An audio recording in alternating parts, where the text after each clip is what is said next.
आने वाला 30 सिलेक्ट है क्या? तो कुछ नहीं अभी तक आपका नहीं कहीं चल रहा है, शुरू होने वाला है। 10 लोग ज्वाइन कर गया। बोलो एकदम टाइम ही जुड़ेंगे ना। मेल आईडी ट्विटर कर कैसे अपना डाल दिए ना। टेक्निकल कुछ रहता है वर्मा सर बहुत लोग आ गए हैं, सबको इन करवा दें। हाँ कराइए नहीं। जल्दी हमको ठीक है। ये मेरा वाला हुआ था। मेरा यहाँ पे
बाकी पार्टिसिपेंट कितने आ गए?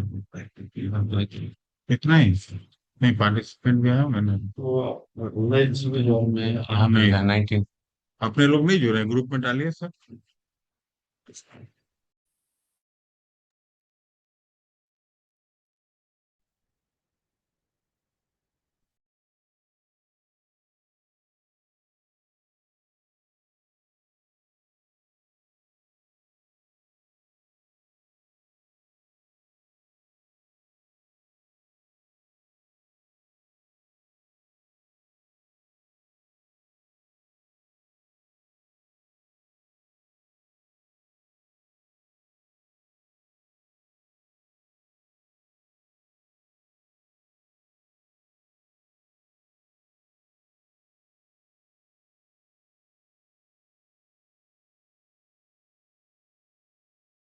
और बोलिए कि लोग ज्वाइन हो रहे हैं। General we formal welcome to this GGHTC. इतना 10 हो गया ना? हो गया already. Good morning, everyone. I, Rashmi Thakur, on behalf of GGSC STC, welcome you all in this 6 days online FDP session. June started, and this month we begin with this wonderful FDP program connected with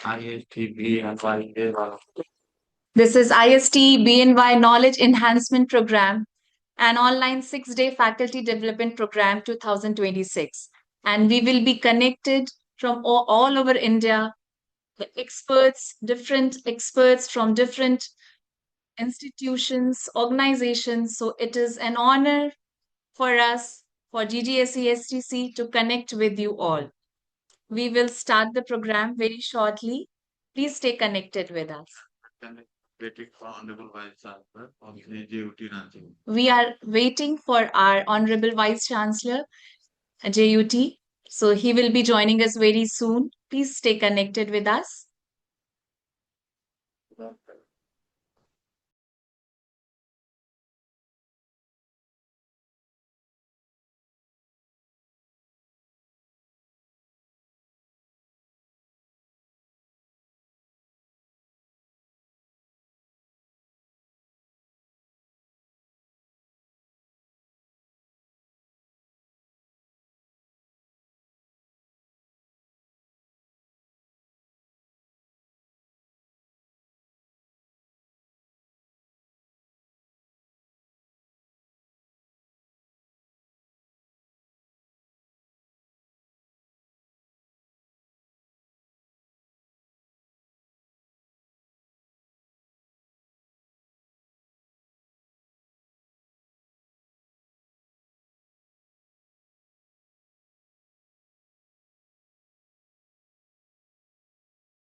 प्रणाम sir.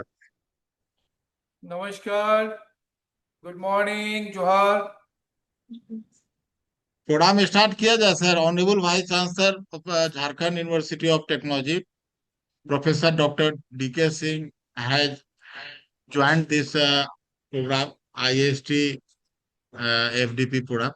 Just I am handing over to Professor Rasmi Thakur. Pranam, sir. A very good morning, sir. Very morning.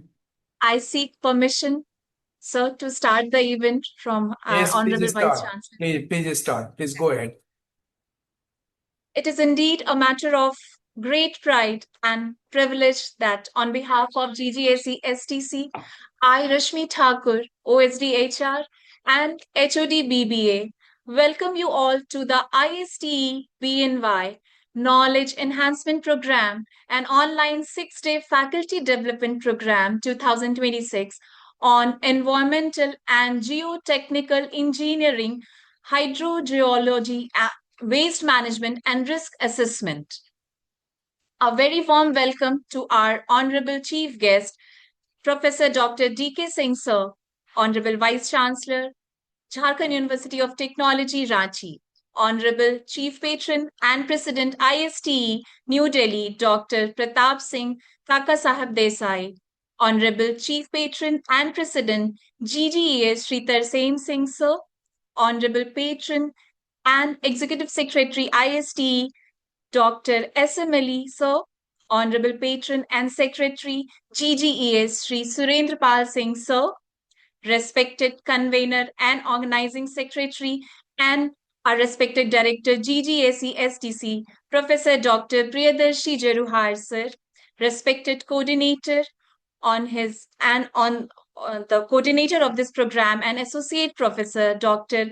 Yassir Karim, Sir, respected Coordinator and Associate Professor Dr. Manojit De, Sir, our, our special guest, Ms. Sana Nemat, Ma'am, esteemed dignitaries, our resource persons, respected HOD members, respected faculty members, and dear students, a very warm welcome to all of you.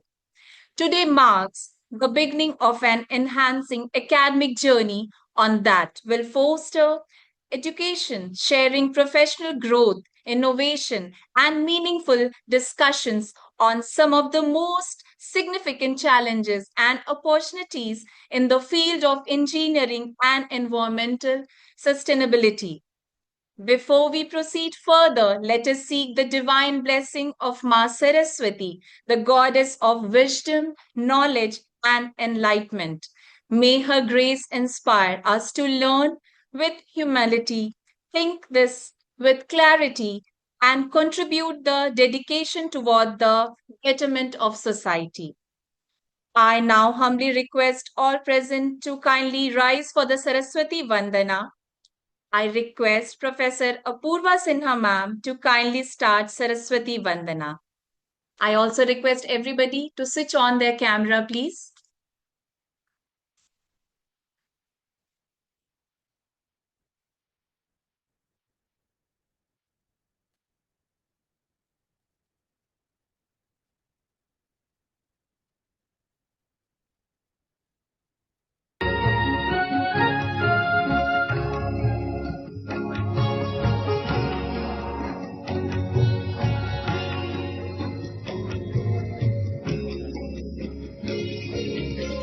श्वेत वर्णी कमल पे विराजे, हाथों में वीणा मुकुट sir पे साजे।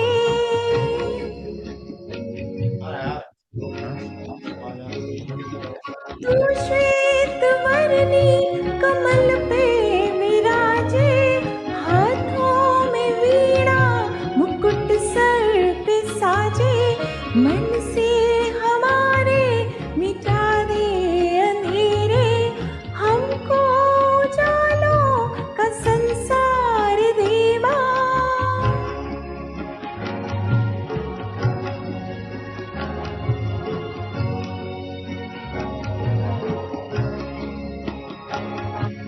हे शारदे माँ,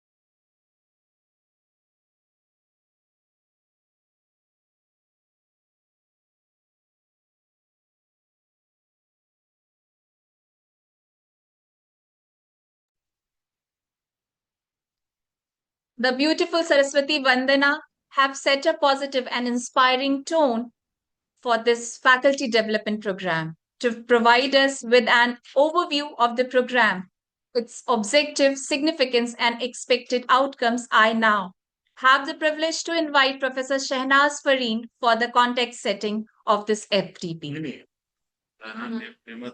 And she is going to welcome Ms. Sana Nemat ma'am here to connect with this FTP. Please.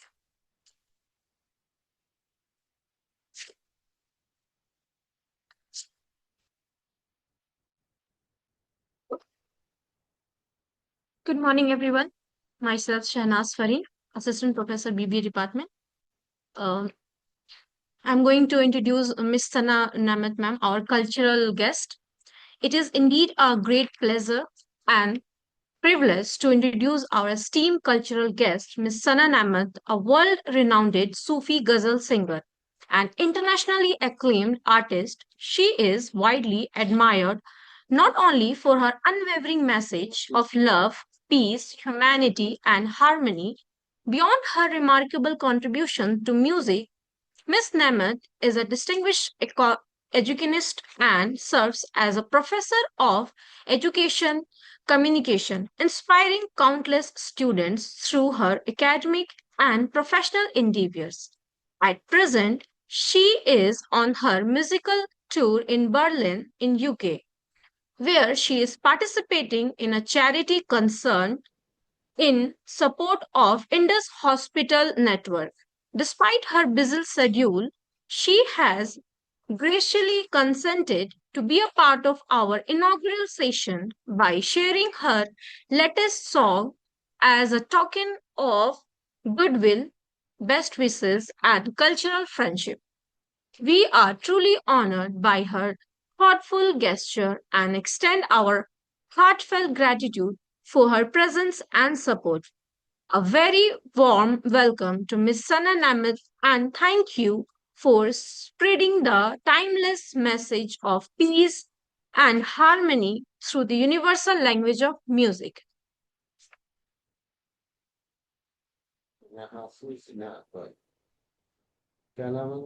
Sana पहचान हो गया हाँ? मोहब्बत रही 4 दिन आवाज नहीं आ रहा जिंदगी में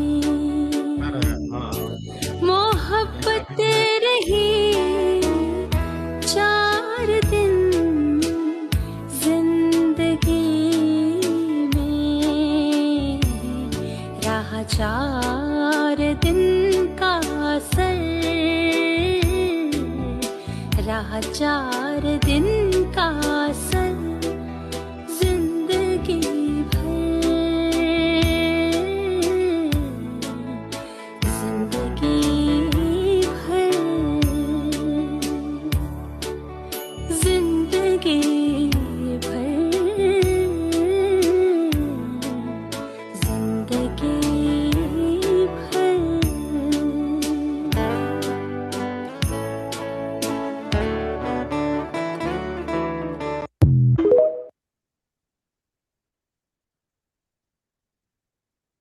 भर ये context setting Moving forward to our session 1, cultural. Moving forward to our next part, which is context setting. Respected chief patrons, distinguished dignitaries, esteemed resource persons, faculty member, researcher, participant, and guest, a very good morning to all of you.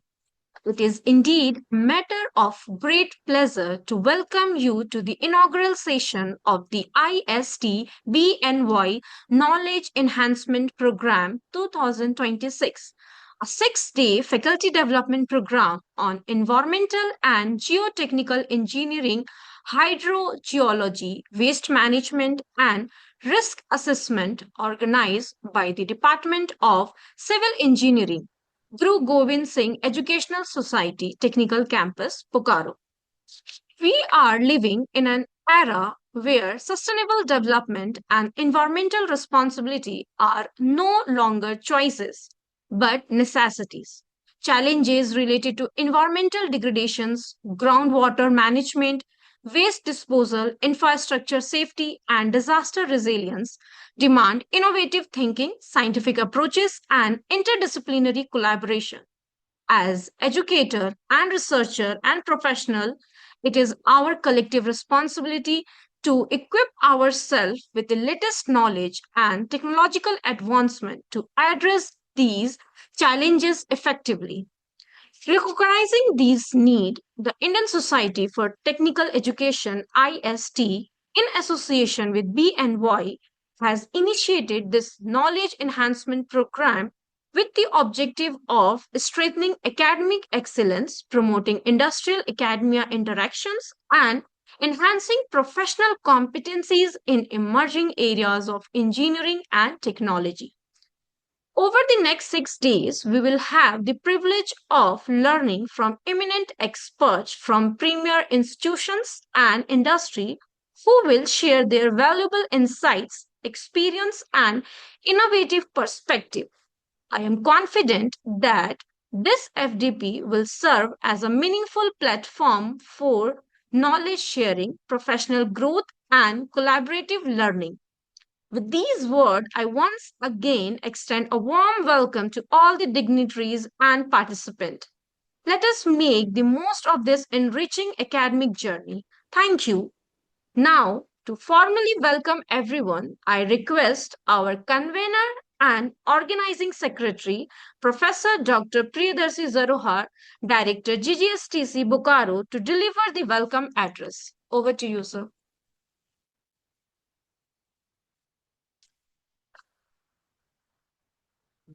Good morning, Johar, Honorable Vice Chancellor, Jharkhand University of Technology, Dr. Professor D.K. Singh sir,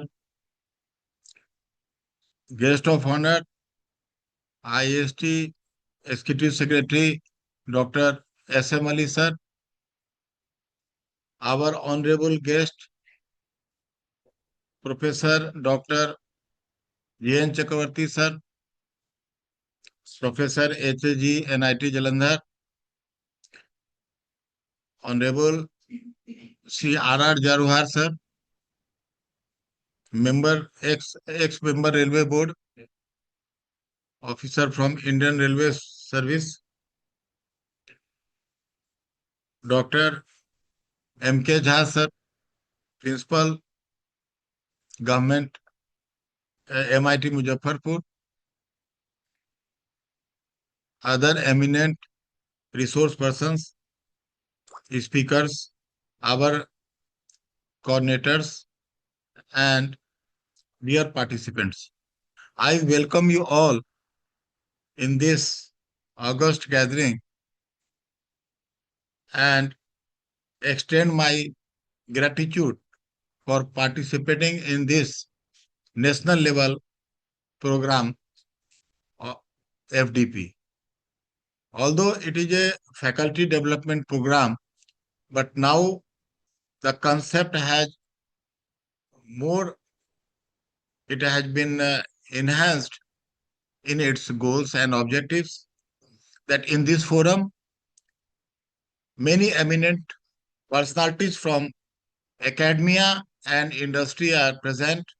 Many experts are present, although this program is of civil engineering, basically, but other multidisciplinary departments, particularly from environmental side, which is also a part of civil engineering department,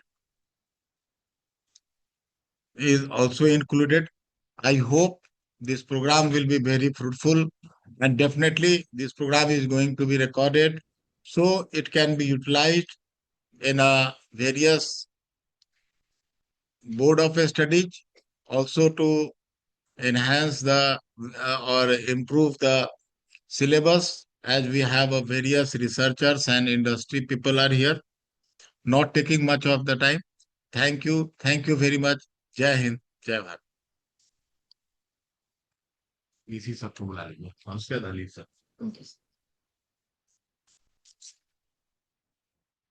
Moving forward, now in the next part, we have a speech by Chief Guest Honorable VC JOT Ranchi, Professor Dr. D.K. Singh sir. Sir, please. Good morning, Namaskar and Johar. Respected Dr. Pratap Singh Ji, Pratap Singh Desai Ji, Honorable President of ISTE, Dr. S.M. Ali Sahab, Honorable President, GGST Society, Professor M.K. Jha Sahab, Chairman ISTE Bihar and Jharkhand Section, distinguished guest, resource person, faculty member, researcher, dear participants, once again, good morning and Johar to all of you. It is indeed a matter of great pleasure and a privilege for me to address this inaugural session of ISTE 6-day faculty development program on environmental and geotechnical engineering, hydrology, hydrogeology, waste management, and risk assessment being organized by the Department of Civil Engineering, Guru Govind Singh Educational Society, Technical Campus, Bokaro. The program is so at the outset, I extend my sincere appreciation to the organizer, ISTE and GGST Bokaro and all the stakeholders for selecting a theme that is not academically relevant but also critically important for sustainable development, environmental protection, and a societal well-being. We are living in an era where the world faces unprecedented environmental challenges. So, climate change and global warming, water scarcity, groundwater depletion, increasing urbanization, industrial pollution, waste generation, disposal problem, natural disaster, and geotechnical hazard. According to a global report, environmental degradation costs nation billions of dollars annually and threatens the quality of life of the future generation. Therefore, engineering today is no longer limited to construction and infrastructure development. The modern engineering must focus on sustainability, resilience, environmental stewardship, and risk mitigation. So, themes selected for this FTP collectively represent the foundation of sustainable infrastructure development. Environmental engineering, we all know, is a building a sustainable future. So, environmental engineering play a crucial role in protecting the human health and natural ecosystem. As engineers and educators, we must focus on clean water technology, wastewater treatment, air pollution control, environmental impact assessment, carbon reduction strategy, circular economy concept, India vision of Viksit Bharat to 2047 cannot be achieved without environmentally responsible engineering practices. So our student must be trained not only to design a structure but also to evaluate their environmental footprint and sustainable index. So every successful infrastructure project begins beneath the surface. Whether it is highway, railway, bridges, a smart city, airport, dam, industrial parks, the stability and safety of these structures depends on geotechnical investigation and engineering design. So today, geotech engineers are increasingly dealing with challenges such as soft soil stabilization, slope failure, ground improvement techniques, and earthquake resistance foundation, mining induced land degradation, infrastructure development in difficult terrain. So for a state like Jharkhand, which possess rich mineral resources and extensive mining, geotechnical expertise activities geotechnical expertise become even more significant.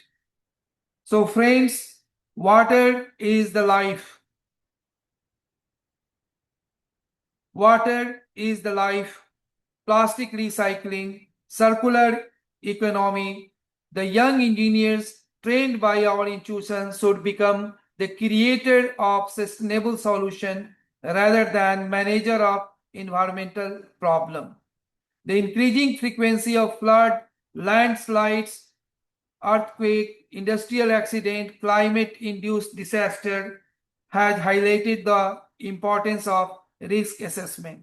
So future engineers must learn hazard identification, vulnerability analysis, emergency preparedness planning. So integration of digital technology, AI, IoT, remote sensing, and predictive analytics is transforming the way we assess and manage the risk. Dear faculty member, technology is evolving at an unprecedented pace. Knowledge acquired a decade ago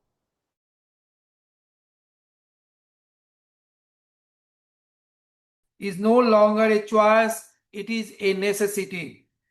Therefore, continuous professional development must continue. Faculty development programs such as this one help us upgrade technical knowledge, learn emerging technology, exchange ideas with experts, build research collaboration, enhance teaching effectiveness. Quality of engineering education depends largely on the quality of a teacher. A teacher who continuously learns inspires the student to become a lifelong learner. How a lifelong learner. So waste management is also a opportunity for all of us. We find wealth in the waste. India generates enormous quantity of municipal solid waste, industrial waste, construction and demolition waste, electronics waste, biomedical waste. So traditionally waste was considered a burden. Today waste is increasingly viewed as a valuable resource. So concept of 4R, reduce, reuse, recycle, and recover must become a part of engineering education. So we need innovation in waste to energy system, sustainable landfill engineering, resource recovery technology. Our new education policy also focus and emphasize on multidisciplinary education, experimental learning, research and innovation, industry academia collaboration, skill development. So topic covered in this FTP perfectly aligned with the spirit of NAP. So Jharkhand possesses immense potential in mining, metallurgy, infrastructure development, water resource management, renewable energy, environmental energy. So a state requires highly skilled engineers capable of balancing industrial growth with environmental sustainability. So I would like to share some of the messages with the participants, the faculty members. Dear participant, over the next 6 days, you will have the opportunity to interact with distinguished experts and the participants and the best practitioners. So I urge you to participate actively, ask questions, share your experiences, build a professional network, explore collaborative research opportunity. So true success of FDP lies not in attendance and getting a certificate, but in transformation of teaching, research, and professional practices that follows. So as I conclude, let me reiterate that the future belongs to engineers and educators who can combine technical excellence with environmental responsibility and social commitment. Let us work together to create a sustainable infrastructure, clean environment, resilient communities, responsible technocrats, and a developed India by 2047. I once again congratulate IST, GGST Bokaro organizing team for this excellent initiative and wish the faculty development program a grand success. May the deliberation during these 6 days generate new ideas, meaningful collaboration, and innovative solution for the challenges facing our society. So I'm thankful to Director GGST Jalwar Sahab, a dynamic director of this institution. Let you conduct many more faculty program like this IST program you have conducted the last year.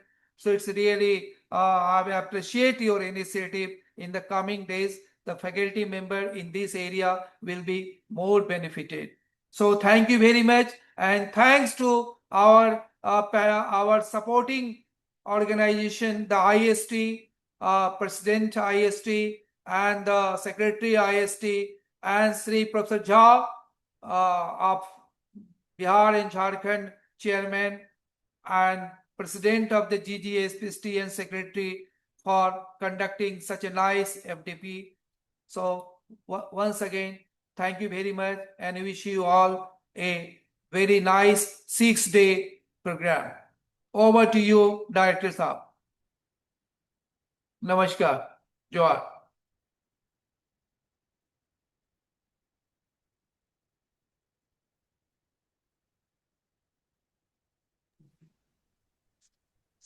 Thank you so much, sir, for your valuable insights.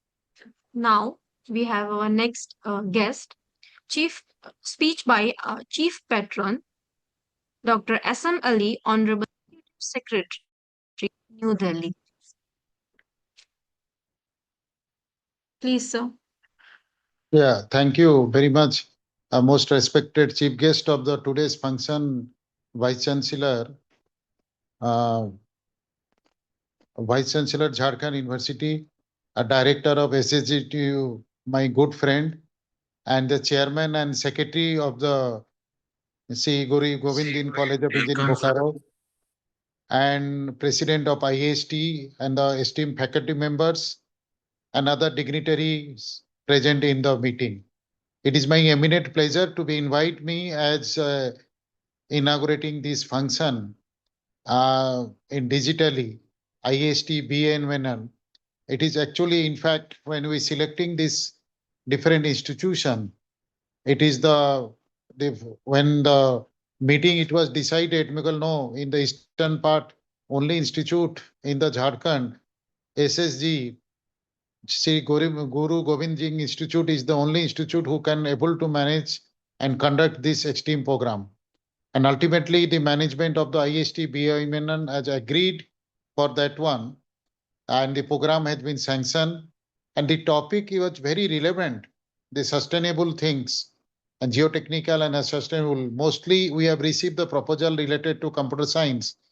Your institute is one of the best institute for always empowering the core branch of engineering. When during my visit also, yes, I extremely happy that the core branch of engineering, the ISTE BNY has suggested and approved this program. I think the faculty members all over India, particularly from Bokaro and Jharkhand, will attend this program of 6 days. And I also to appreciate and salute to the institution for selection of the faculty, both from industry and academia. And the director sir and the management of the team, they have working hard to get such kind of faculty from the industries and the regulating board, and some of the faculty from abroad also, teachers. So that will be really a wonderful program. I always, in the core of my heart, my support is there to Sri Guru Gobind Singh Institute by the blessing of Guruji. When I entered to the institute, I found some kind miracle. The blessing is coming, and this is really the academic institution. Sir, this program definitely 6 days will have the remarkable, and it will be remembered in the golden era, the kind of program we are organizing. And my supports is always be there with you for any kind of things required from the support from the IST. With this word, I again congratulate to the management of the team organizing this program, and we similar kind of program in future also will extend to organize in this event in your premises. And I also congratulate our EC member from Bihar, Jharkhand, Dr. Anil Kumar, Chairman Jha Sahab, and Chairman and Secretary of the Sri Guru Gobind Singh Institute, also present in this meeting for organizing such program. My wish is I want to see this institute become the university very soon. The kind of program they are organizing this way. Thank you very much. Thank you. Thank you very much, sir, for your kind words. And your inspiration is always there, sir. And very soon we will meet in New Delhi, sir. Thank you. Yeah. Very, sir, you are most welcome. Your entire team. Yeah, thank you.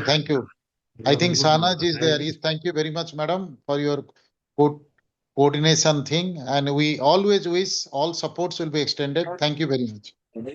Thank you, sir. Thank you so much, sir, for your valuable words. Now moving forward for our next guest.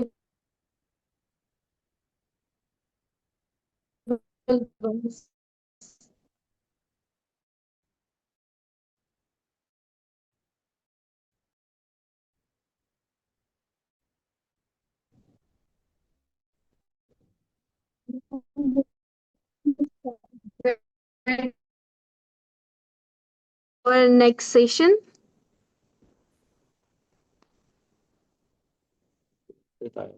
Mic on? Jain Chakravarti, sir. Yes. Dr. Jain Chakravarti. Professor Dr. Jain Chakravarti, sir. Sir, are you there, sir?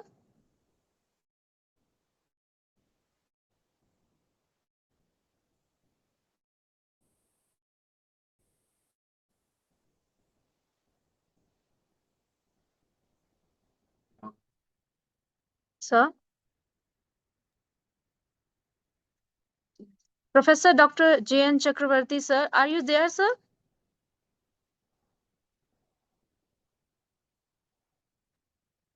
For expression of view, we are now going to welcome Professor Dr. Jain Chakravarti, sir, for NIT Jalandhar.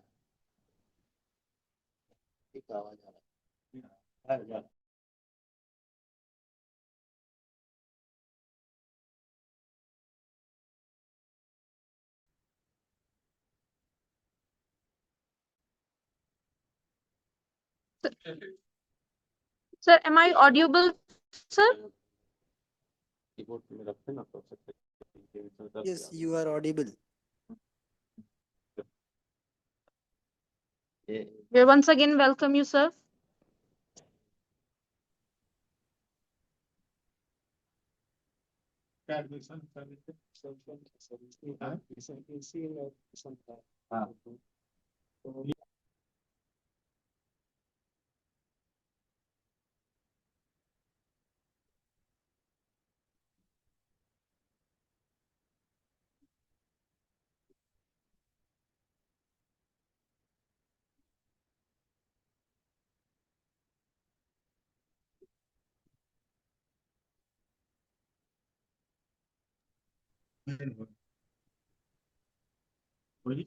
Start नहीं आ पा रहा। Hello. Yeah, I am connected. You see the screen? Yeah. Yes, sir, you are Where you are moving at visible, the sir, moment? and audible, sir.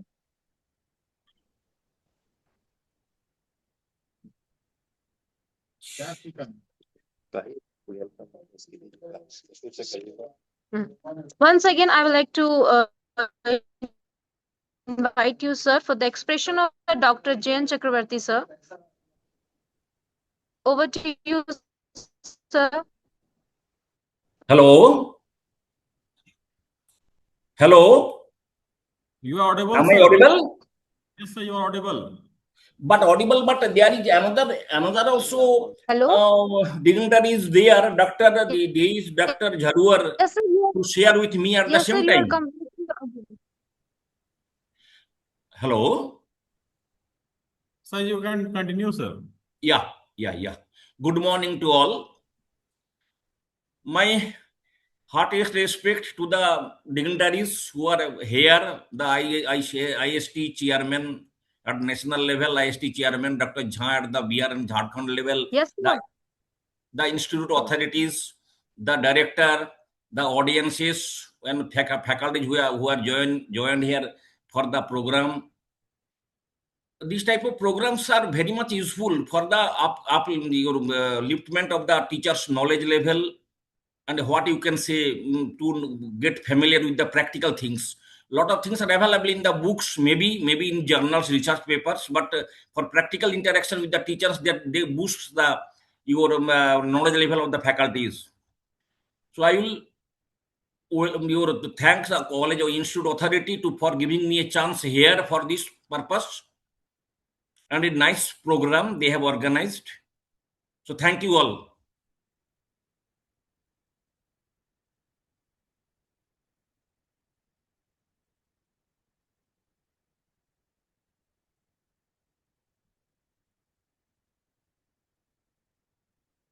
Hello. Yes, Hello, sir. am I audible? Yes, sir, you are audible, sir. But where is the second person who is along with me also, Dr. Jharuar? There is some network issue, sir. And we are showing their network. We all are audible, sir. No problems. But what I have to say, I have already delivered. But at 11:30, there will be a presentation. Sir, other participants are listening, sir. Okay. I think, what should I say more and more, because all the dignitaries, they have already described the aspects of this program. I have already said that this type of faculty development program should go on regularly in the institutes for enhancement of the knowledge level. Namaskar. Now, enhancement of the faculty knowledge levels. Definitely, I will start with these things at 11:30 during your presentation. And we have come back. My schedule was at 11:20, but you have come at 10:50. So I was not as such ready. But anyway, if you have to discuss something at this level, you can start with that. I think Dr. J.J. Jharuar, R.R. Jharuar. So is there any point of discussion here?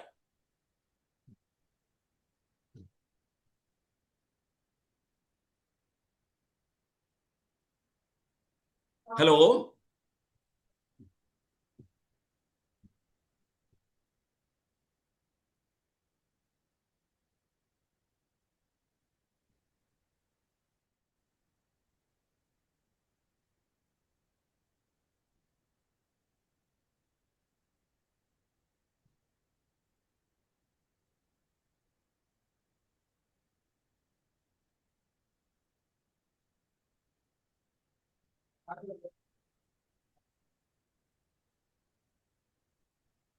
Hello? Yes, sir. Thank you very much, sir. Actually, I'm extremely sorry that due to some glitch, few minutes we were out of contact. Now This happens.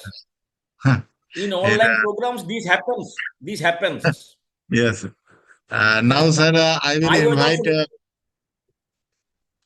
next person, eminent personality. Thank you so much, sir, for your valuable insights. We will meet you again in the next session. For then, now we are going to welcome Mr. R.R. Jarohar, sir, IRSP member, Railway Board from Gurugram, Haryana, retired.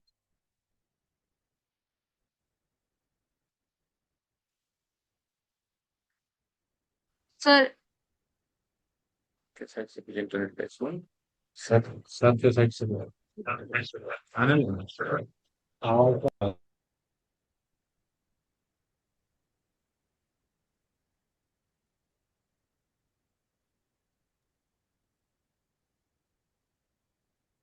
Hello?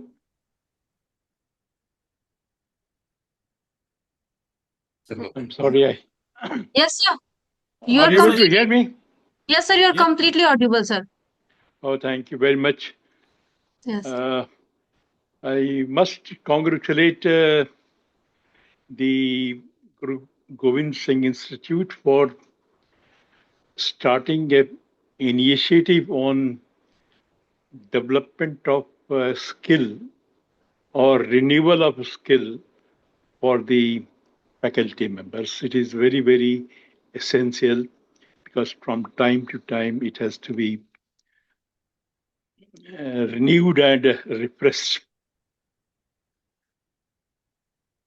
I want to stress very strongly that we must always remember that as engineers we are service providers and we should be very proud of this. This service is required for the society as well as the country itself. Let me go into a more relevant issue which I thought should be considered while this program is conducted. The Carl Sagan, the famous astronomer, he talked about the Earth as a pale dot. This picture was taken by the United States explorer in a NASA program in 1993, if I remember correctly. So he took a picture of Earth from the explorer and saw Earth as hanging from the nothingness, just by a pale white light spot. And he says that the Earth only contains the known civilization. Nowhere else in the entire universe. There is a space where you can go and take shelter. And unfortunately, on this earth, we are destroying each other, fighting unnecessary wars, killing each other. And it is just a small dot. And we should understand that how to preserve this earth should be our concern. So he says that love each other, don't fight. And while loving each other, the other aspect which is more important is that what is killing us is the creation of waste. One study says that a human being on an average weight creates 5 times its weight as waste on a day. So the amount of waste which is being created is phenomenal. If you want to come and see in Delhi, NCR, Bandwari landfill, it is so many meters, 100 meters high, and we don't have any space where we are going to dispose of our waste. So the waste management is going to be one of the most essential and focus of our study. And I'm very glad that this program also has instructions on waste management as well as environmental studies. More important in environment today is how do you assess the impact of development on the environment and how are you going to manage it? Because our late President Dr. Kalam said that environment does not mean that you should have no development. Development will take place and then it will lead to environmental degradation also. So we have to do the impact study and try to manage it. So what is going to be the engineer's role in these two very important aspects of infrastructural development in this country? I think, in my personal view of a long experience of practicing civil engineer, I felt that we must stop either create waste and how we manage waste. We do not realize that by our unthoughtful or sometimes even unknowingly, sometimes knowingly also, we are generating waste. Think of the structures which are being built. Totally, I mean, the amount of material which we are using to construct is totally uncalled for. I'll come on this aspect a little bit later.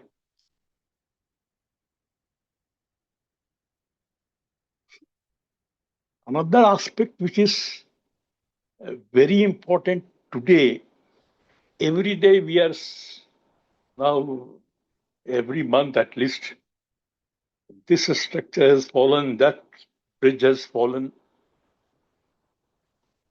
It's a very, very pitiable condition. I was my executive engineer when I was serving in the railways. The roof above him, whole thing fell upon, and he lost his wife, and his foot was caught in 3 days. He was trapped. How can a roof fall? So, likewise, a bridge, sometimes while constructing the bridge has fallen down. I have been asked to study many of these failures by Government of India committees, others, and recommend what should be done. Even private institutions. The greatest problem today is that when a failure takes place, everyone wants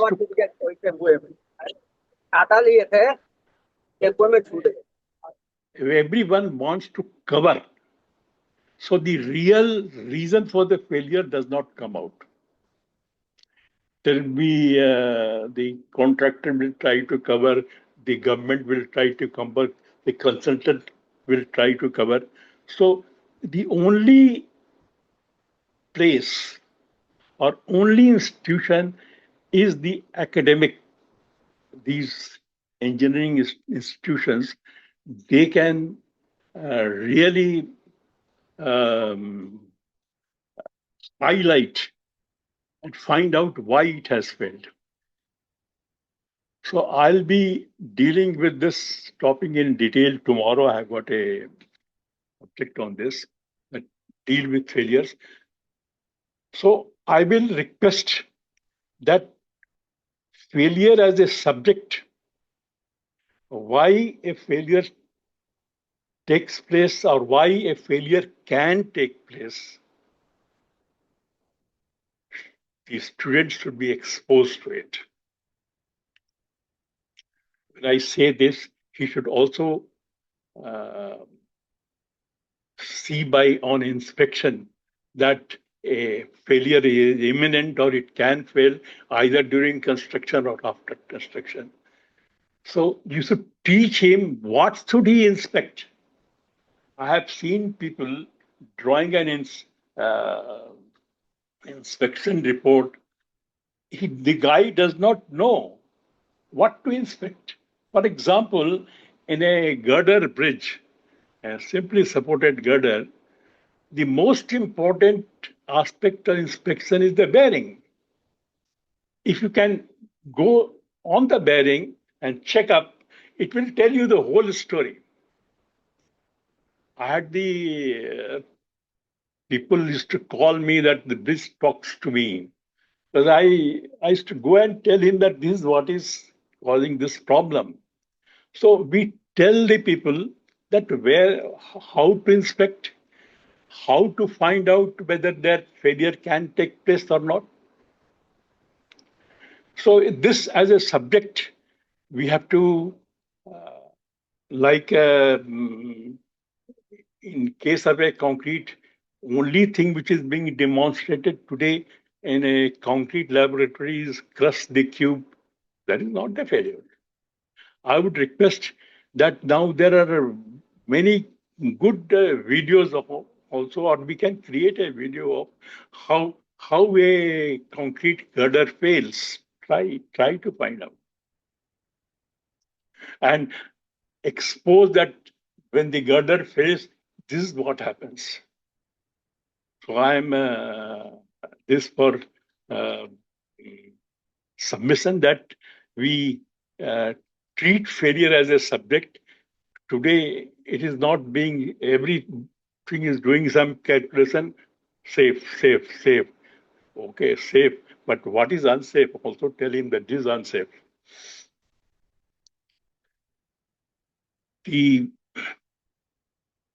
you will find that our codes of practices are creating, they're bringing something from here and there and putting it there. Please remember one thing, that no design is possible for a catastrophe. No design. My good friend Dr. Prem Krishna from Roorkee University, his illustrious father, Dr. Jain, to tell that no design can be made for a calamity. So why are we trying to design something? It will certainly fail at certain things. Otherwise, the whole universe is, according to God, has to be destroyed. It will fail somewhere. So, but we can design from a level what is most optimum and which we can probably consider as it's okay. So, for example, now they're saying that take the example of a bridge over river Brahmaputra near Guwahati.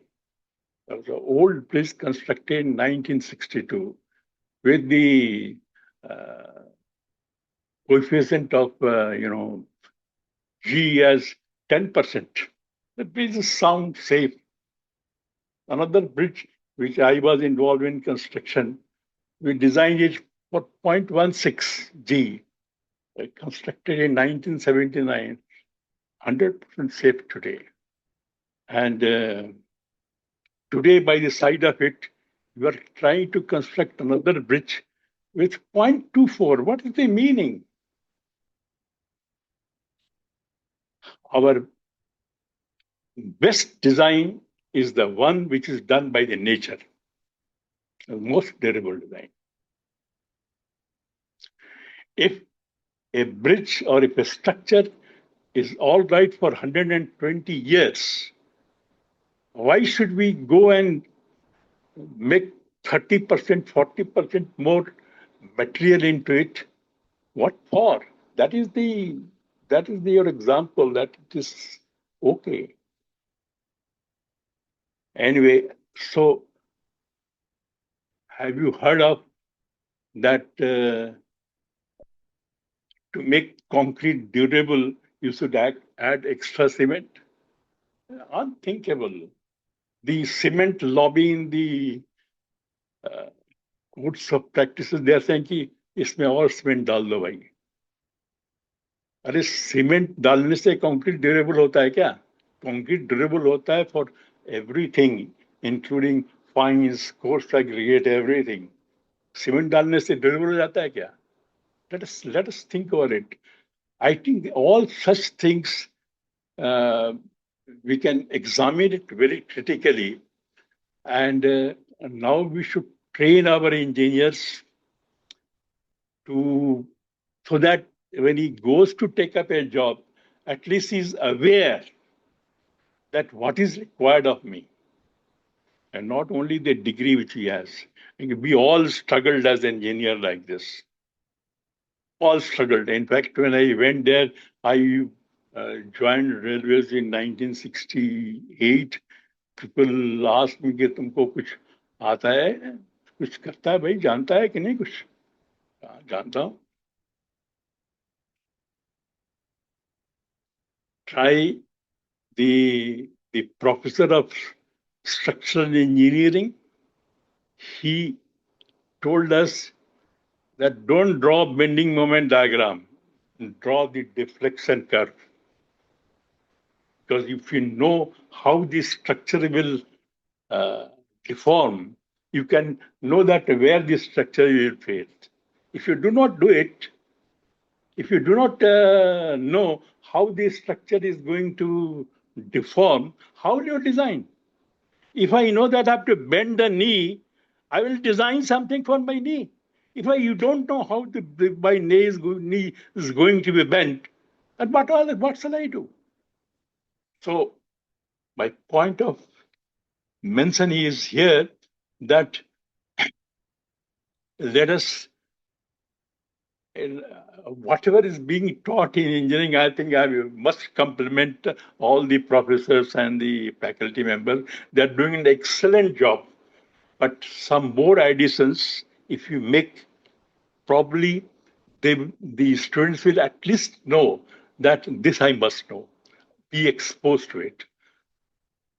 With these words, I've taken longer than I was permitted, but I hope this will give you some future thought.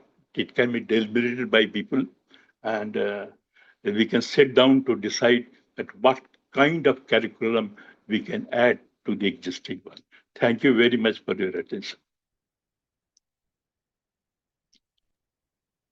Thank you so much, sir. We are truly honored to have such valuable insight from you, sir. Thank you. Now, I'm very pleased to welcome Professor Anil Kumar, sir, Professor of Practice, NITTTR, Kolkata. Sir, please.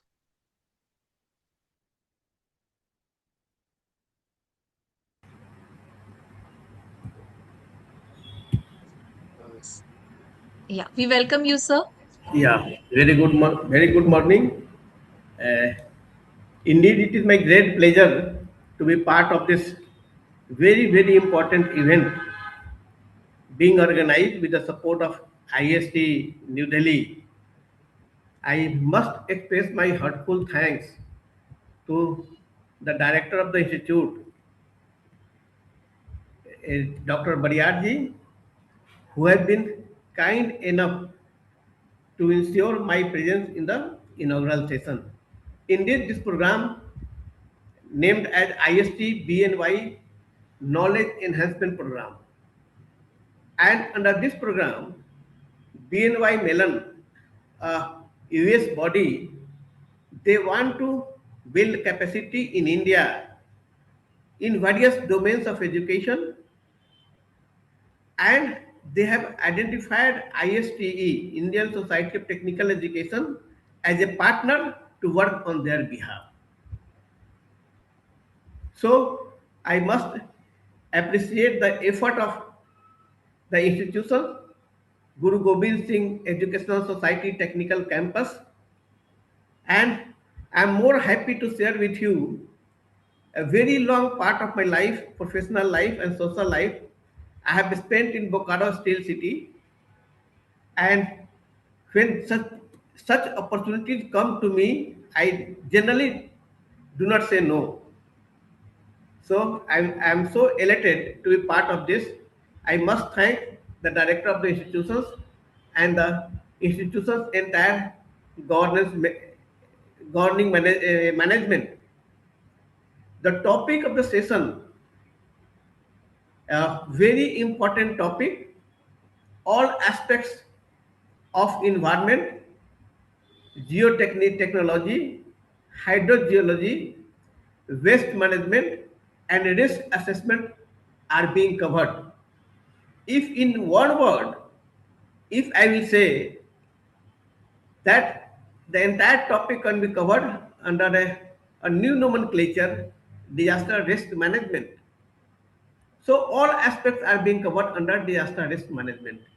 Whether we have to manage the environment, to manage the geotech, to manage the water part, hydro part, waste management, and risk management. So friends, you are quite aware that time in which this program is being conducted have been a heat wave condition scenario in major part of the country. Of course, Calcutta and adjacent area for last 2-3 days are facing relief because of the frequent rain on daily basis.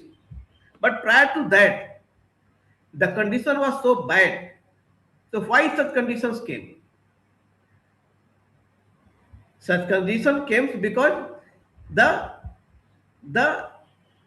climate variability, the climate risk. And why the climate risk? Because of the changes in climate, there have been unpredictable weather conditions. There have been extreme weather conditions. There have been intense weather conditions, and all result into majorly creating loss of life, property, and livelihood. If we look into one aspect, heat aspect, keeping aside everything, you'll be surprised to know that prior to 2020, there was not so much of presence of heat wave, and its impact was being felt and not being taken so seriously.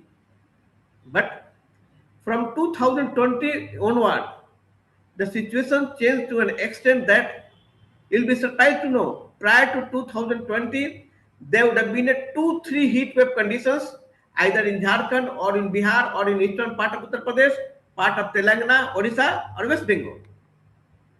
2-3 heat wave conditions during the entire season, and the duration was also 2 to 3 days. In Hindi we used to say, भाई लू condition चल रहा है, और लू की स्थिति 2 से 3 दिन तक ही बनी रहती थी. But we still remember 2024. Normally heat wave condition comes earlier from June onward, and because of that only the summer vacations started in late May or early June. But I still remember the days 4th April to 14th April, the critical and intense heat conditions in eastern Uttar Pradesh, almost entire Bihar, part of Bengal, Odisha, and Jharkhand. To the extent that Patna, Gaya, Nevada was touching to around 47 to 8 degrees centigrade. Kolkata, though temperature was 39 to 40 degrees centigrade, but humidity being so high, around 90 to 92 to 3%, that feel like temperature reaching to 50 plus degrees centigrade. And this is one aspect of the risk, climate risk. So climate change resulting into disaster risk. Now, any effort to change this climate can become successful, but for coming 2-3 generations, we will not be available to see the benefits coming out of the measures being taken by us. The global community has come together, signed the global agreements, 3 global agreements in 2015. Sustainable Development Goal, 17th Sustainable Development Goal, Sendai Framework, in Japan it was signed in March, and global community agreed to reduce the risk by 50%, to reduce the loss of life by 50%, to reduce the loss of property by 50% by 2030, means from 2015 to 2030. Similarly, a third global agreement was signed, Paris Agreement, and under Paris Agreement, they came to an idea based on the IPCC prediction models that if we will not restrict the temperature of the globe Earth by 2 degrees centigrade, preferably below 1.5 degrees centigrade, ideally to 2100, probably the entire life on the earth, right from fauna and flora to the human being, they will start facing extinction. So ideally 1.5 degrees centigrade to restrict, and if not possible, but definitely by 2 degrees centigrade. And they have to work within. So those all work within what they will be doing. This is called the mitigational measures. But how will face the scenario in coming 20 years, 30 years, when heat wave will continue to rise, intense rainfall in shorter durations may occur, urban flood-like conditions may occur. So we developed a new word, adaptation, building resilience in the system. Or my previous speaker, Jadwar Sahab, had talked in length about building resilience in the system. Whether it is structural resilience, whether system resilience, whether capacity resilience. When inbuilt resilience system is there, probably we'll be in a position not to prevent the risk, we'll be in a position to reduce the loss of life and property. Means impact of risk. So because this is inaugural session, and I wish all the best to the institutions, to the organizers of this program, and more particularly the director, for organizing this very, very important FDP program, and that will definitely help by the delivery of large number of the experts from various parts of the country, 1 or 2 from abroad as well. So wishing all the best for a successful conduct of this program. All the best, and thank you to the institutions, thank you to the organizing team, and thank you, Director Sir. Thank you, Dr. Anil Kumar sir, professor in practice in NTTR Kolkata. Sir is also our honorable executive member in IST. Sir, your presence was very encouraging. So I will handing over to Saraswati Thakur. Thank you so much, sir. Your kind information and your precious presence are really great for us. Thank you. Yes. Now, I would like to request our next guest, Professor M.S. Patil, sir, Professor Chemical Engineering, College of Technology, Akola, Maharashtra.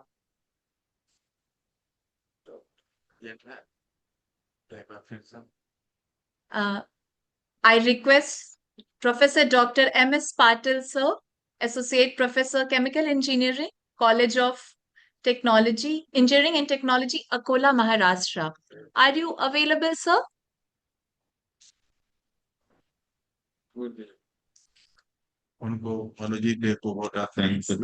Now I'd like to request our respected co-coordinator of the program, Dr. Manojit Dey, sir, to present vote of thanks. Anil sir, Apurva madam. Thank you, ma'am. Respected Chief Patron, Honorable Vice Chancellor of ISTE Ranchi, Professor D.K. Singh sir, Honorable President ISTE, Dr. D.K. Desai sir, and Dr. Singh sir, President of EAS, Society, and distinguished guests, Mr. Director sir, Mr. Jadwar sir, the faculty members, and dear participants. Very good morning, all of us. On behalf of Dr. Rashmi Karim sir, a medical from the Junior Medical, so I represent as the co-coordinator of ISTE BNY Knowledge Enhancement Program. My absolute privilege to propose a vote of thanks in a grand inaugural.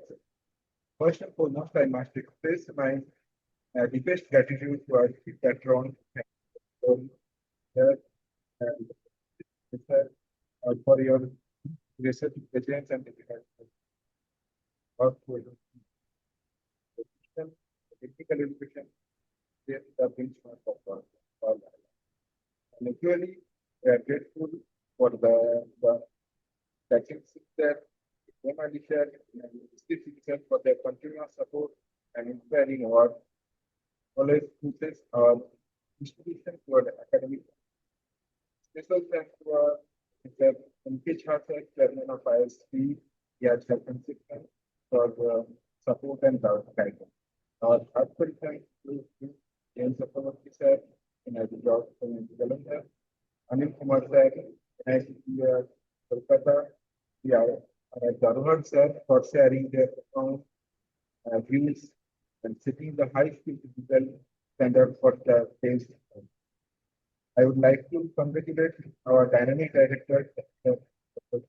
Daruhar sir, and entire Department of Civil Engineering of TSCC for their meticulous planning and execution and organizing this online faculty development program. Thank you, organizing and technical team, my colleague, Dr. Mahmood Alam sir, Rasmi Thakur ma'am, Dr. Prasinha ma'am, Najbarin ma'am, Alok sir, Basam sir, and many for this beautiful announcement and appreciation and lightning. Special guest, I may not thank you, special guest, Hana Melat ma'am, the cultural guest for this inaugural session. Finally, I extend my thanks to all the faculty participants who have joined virtually for areas. For the next 6 days, we will dive into that crucial environment, geotechnical engineering, hydrogeology, waste management, and research. I'm confident this program will be enriching experience for everyone. With this work, I officially conclude this technical session and invite you to stay tuned for the commencement of the session 2. Thank you very much for having learning and experience.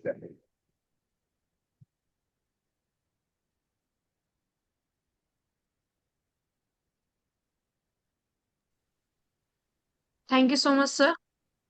Now we are about to end of our first session, which is going to be ended by national anthem, and after that we will have a next session, next two session, first after 11:30 and then after 2:30.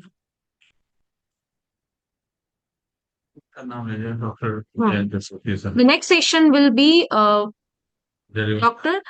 Professor Dr. J.N. Chakravarti sir, and then Professor Dr. Maya Rajnarayan Rai ma'am.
Please put your mics on. Please put your mics on. Now, I welcome everybody for our next session, session 2. I have that privilege to welcome our esteemed resource person. It is a great privilege to welcome Professor Dr. J.N. Chakravarti, sir, Professor in the Department of Textile Technology at National Institute of Technology, Jalandhar, Punjab. Dr. Chakravarti is a distinguished academician, researcher, and administrator with nearly 40 years of professional experience, including over 36 years in teaching, research, and academic leadership. He earned his BTech degree in textile technology from the University of Calcutta, his MTech from Maharshi Dayanand University, Rohtak, and his PhD from IIT Delhi. Throughout his illustrious career, he has served as lecturer, assistant professor, professor, and currently professor at NIT Jalandhar. HAG at NIT Jalandhar.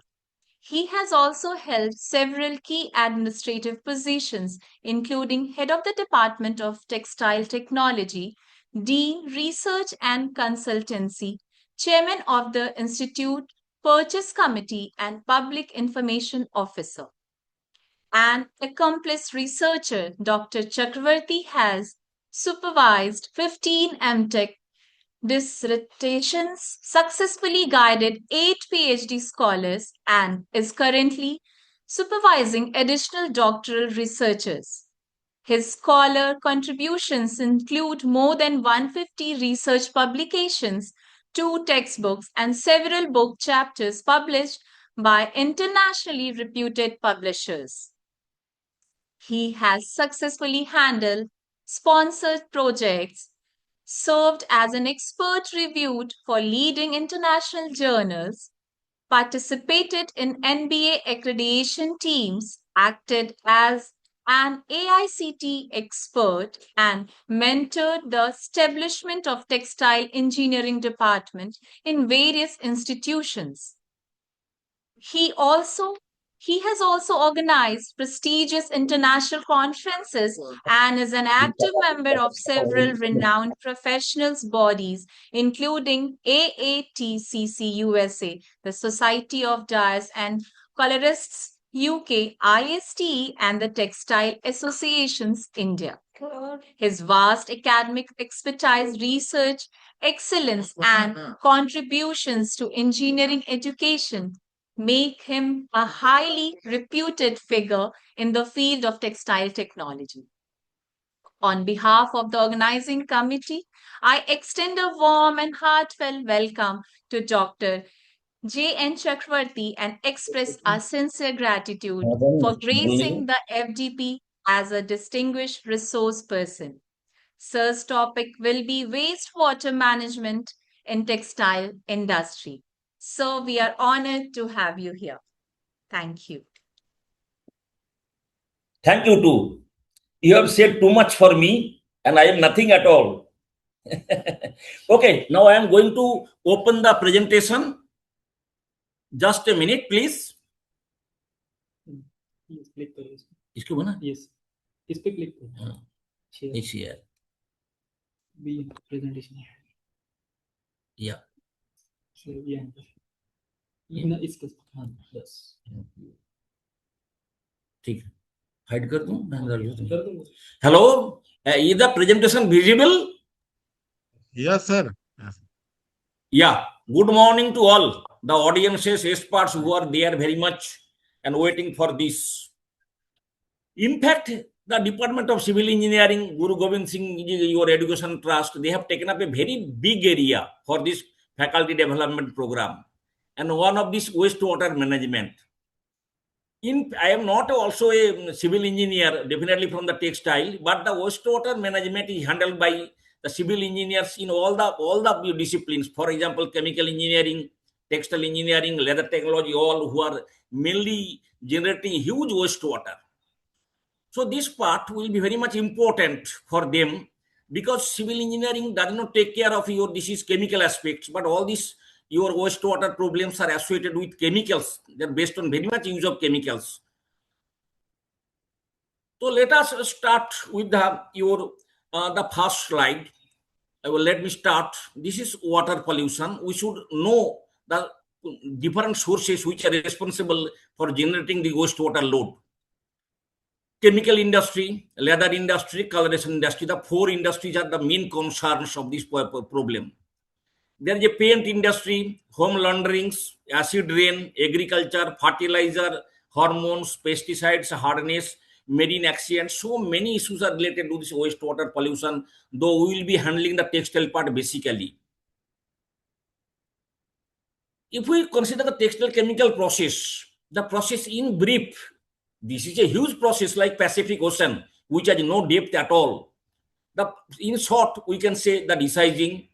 This is followed by washing, then scouring, followed by washing, then bleaching. I will say the objectives of these processes, why we carry out these processes. Neutralization and washing, then mercerization, then coloration, dyeing or printing, mechanical and functional finishing. Actually, this objective of this process flow sheet is generally for deciding means for I am telling these things on your basis of the processing of cotton basically, which is difficult to process. All other fibers can be processed very easily. So this deciding is to remove the size materials. Actually, size materials are to be applied for weaving, so those are to be removed to develop the chemical sensitivity of the fabric. Otherwise, size is your hydrophobic in nature. Then for removal, it is washing. Then scouring. Scouring is removal of impurities. If we can remove the impurities, then the fabrics cannot be processed chemically for coloration basically, because the hydrophobic impurities will repel the coloring materials. Again, after doing the process, we have to go for several washes. If we then bleaching is making the ground white, a very whiter fabric. We should keep in mind 1/3 of the fabrics or materials in the textiles are marketed in white form. So this bleaching means to make it whiter and whiter.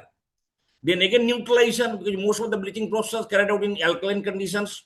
So again neutralization with acid. Then again washing. Then mercerization for improvement in reactivity, followed by coloration, dyeing or printing, and then followed by finishing. Mechanical finishing means with the help of machines only, and functional finishing means to develop some property, specific property with the help of specific chemicals, very typical chemicals which are highly toxic in nature. I am describe this flow sheet in keeping in view that you see whatever be the process, that's not a matter. But washing and washing, use of water and water, the universal your solvent. Huge water is discharged at the end of the process. And different processes, they use different formulation of chemicals. Some process may be acidic, some process may be alkaline, whatever may be. But at the end of the day, all the materials are sent to the effluent treatment plant, but which is also very troublesome. Effluent treatment plant is never a solution to the wastewater load. Because in the sense of civil engineering, this effluent treatment plant is the sole controller of the effluents. But no, let us go ahead slowly. Wastewater discharged by textile mills highly complex in nature. That I have already said. Different mills, for different processes, they use different combination of chemicals, and so when they are discharged, all gets mixed, and definitely the nature of the liquor that becomes highly complicated. Chemical manufacturing, textile pretreatment, dyeing, printing, and leather processing units share the major load. You will be surprised, only processing of polyester and cotton per kg, only 1 kg of polyester and 1 kg of cotton, that uses 100 to 200 kg of water. I am describing here the weight of your water in terms of weight, because the 1 gram per liter, 1 gram per cc, taking that standard value, and 250 to 350 kgs of water respectively. That means 1 kg of cotton, maybe fabric, that takes 250 to 350 kgs of water for processing. How much water is required? And if we take the world production, then how much cotton is processed and how much wastewater is generated? This contributes to 37% of the total wastewater load. That means out of the whole global wastewater problem, 37% maximum is the load generated by the cotton processing itself. Another side, that is biodegradation, because civil engineers basically they keep on checking the degradable by BOD of that liquor. BOD is not everything. We will come across slowly. Definitely important parameters. This biodegradation, that is the this is called oxidation of the impurities in your water and carbon dioxide with microorganisms which are available at the water bed in presence of sunlight. Sunlight is very much required with the help of photon and getting dissolved oxygen in water. So mind it, if dissolved oxygen is less in water, then the degradation will be less. If sunlight is not there means in the sense that if you dissolve the colored water, which remains at the upper level of the water body, then sunlight cannot pass through it. So everything gets spoiled. So this biodegradation, that is influenced by sunlight, definitely. Dissolved oxygen, how much dissolved oxygen is available in the water body? Temperature, because this temperature is inversely proportional to rate of degradation. Temperature is high means not too high, that is up to the 45, 50 degrees centigrade. dissolved oxygen level is 14.6 milligram per liter for 0 degree centigrade, and that at 35 degrees centigrade it becomes 7 milligram per liter. You see, almost 50% less at nearly room temperature. Now, implication of chemical process on wastewater load. The treatments already discussed. Desizing contains high organic carbon starch, which can be degraded, but over time, certain time. Scouring, that removes oils, grease, and other impurities from the textile to make it highly absorbent. Bleaching, that is chlorine, alkali, and acid. We are not going for the process details here because this is of textile matters. And mercerization, that discharges excess of NaOH. The dyeing, pigments are also used for dyeing. Pigments are very not dyed, they are coloring materials indeed, but their application method is very much difficult. Drained out exhausted dye baths consist of unused color processing hazardous chemicals with compact structure and are not so easily degradable. Out of all the dyes, there are different dyes applied in the textile level. For cotton, it is difficult to process the cotton materials because there are a lot of your scopes available. Alternative methods are available. Cotton can be dyed with, for example, reactive dye, direct dye, VAT dye, the sulfur dye, insolubilized colors, the solubilized VAT dyes. Different dyes are available. But for other fibers, this is very simple. There is no complications in dyeing with polyester, which is only dyed with disper dye. Polyacrylonitrile, that means acrylic fiber, which is called cashmelan, that is dyed with basic dye, and nylon with metal composite dye or acid dye. But for cotton, the case becomes highly complicated. The reactive dye, they are self-hydrolyzed water body. So these are basically nowadays are more applied in most of the mills because they are self-hydrolyzable in nature. We don't definitely wastewater is developed, generated, but these coloring materials that gets simply hydrolyzed with shorter time. VAT dye, because if you go for using chemicals, chlorine, if you want to decolorize the material for with helping chlorine is a disinfectant. We should keep in mind. Chlorine-based chemicals have been now banned because these microbes available at the seabed, or you want to say river bed or water body bed, they are responsible for your degradation of the toxic chemicals.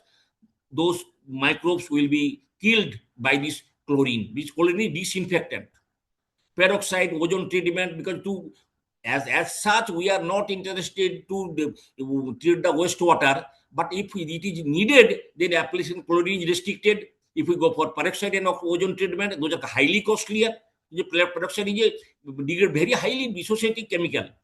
Ozone treatment is special chemical, so these are not possible. VAT dye, typical problems are associated with use of sodium hydrosulfide and sodium hydroxide. But VAT dyes are highly aromatic in nature, very compact structure. They cannot be at all degraded, cannot be. But they are king of colors. If you want to get a very fast color, all types of fastness, swimming, this is called swimming costumes for all type of dishes. Not a single molecule of color will come out at the end of dyeing from the textile.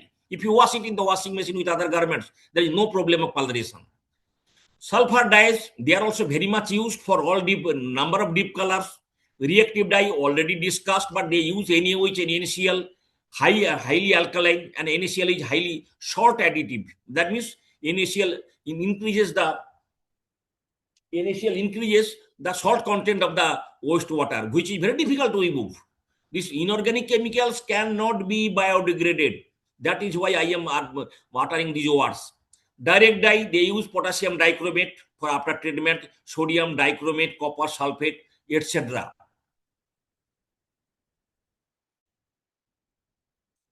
These per dye, those are not required at all. Printing, forget for printing, different chemicals are used. Rangolite C, this is a highly discharging chemical, reducing chemical, not degradable at all. Citric acid, highly, this is called organic acid. Starch, that is organic material, and yes, anthraquinone paste, zinc oxide, binder, catalyst, kerosene, etc., all are used. And this kerosene is highly air polluting in nature. Finishing is the one of the big centers of the generating wastewater.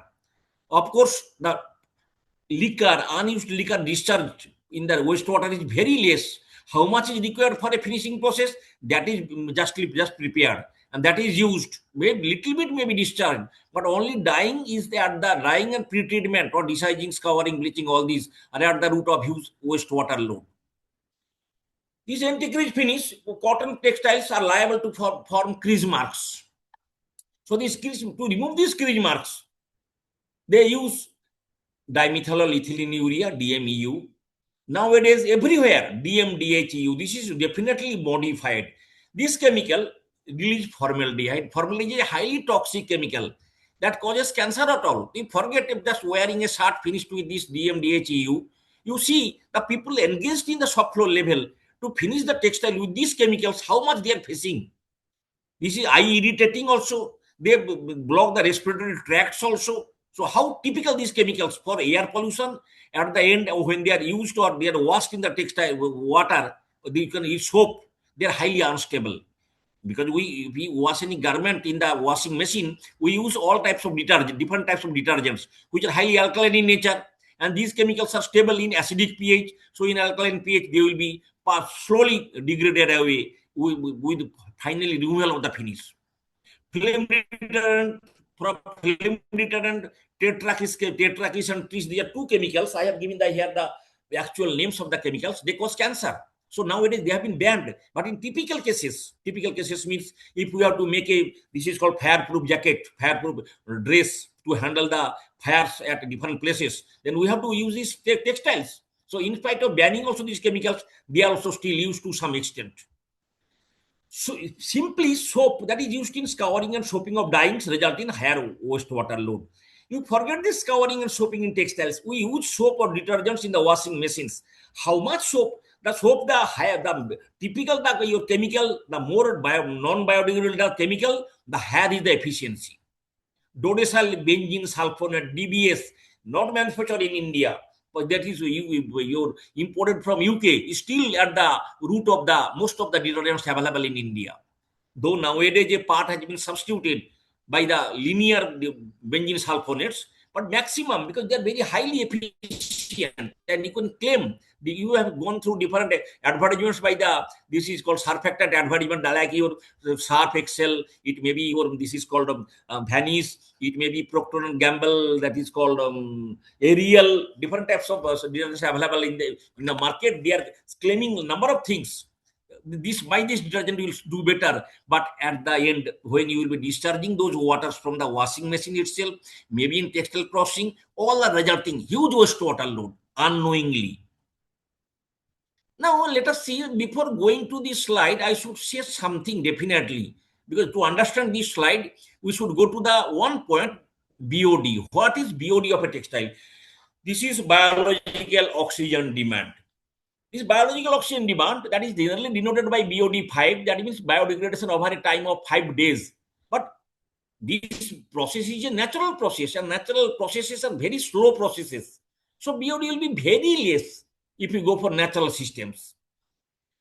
However, some chemicals which are the highly this is called, which are purely organic in nature, their biodegradation rate is still to some extent high, provided color is not available. Non-degradable colors are not available there. So in terms of BOD, relatively harmless inorganic contaminants are their first type of pollutants. We have to classify these to know their degradation behavior. You see, we typically use, it is called salt. This is called in the kitchen or in our foods. This salt is not at all degradable. That increases the TDS, total dissolved solids in the water discharged. Very difficult. Salt is a very culprit that cannot be taken out so easily or isolated from the water body. Mineral acids, we use vinegar, that is a very huge source of mineral acids, hydrochloric acid, sulfuric acid, all these are mineral acids. Oxidizing agents, peroxides, chlorine dioxide, we all use these things. These are never degradable. They are not harmless. I cannot say harmless because these are increasing the solid content of the water, maybe dissolved solid, maybe undissolved solid. So their BOD cannot be predicted because they are not degradable at all. So in any process, use of these chemicals are to be restricted because in spite of showing a poor BOD, these presence of these chemicals, higher the amount, the better, the higher the poor the ultimate biodegradation. In spite of doing everything, the chemicals cannot be taken out, isolated out from the discharge liquor. Moderate to high BOD, but are readily degradable.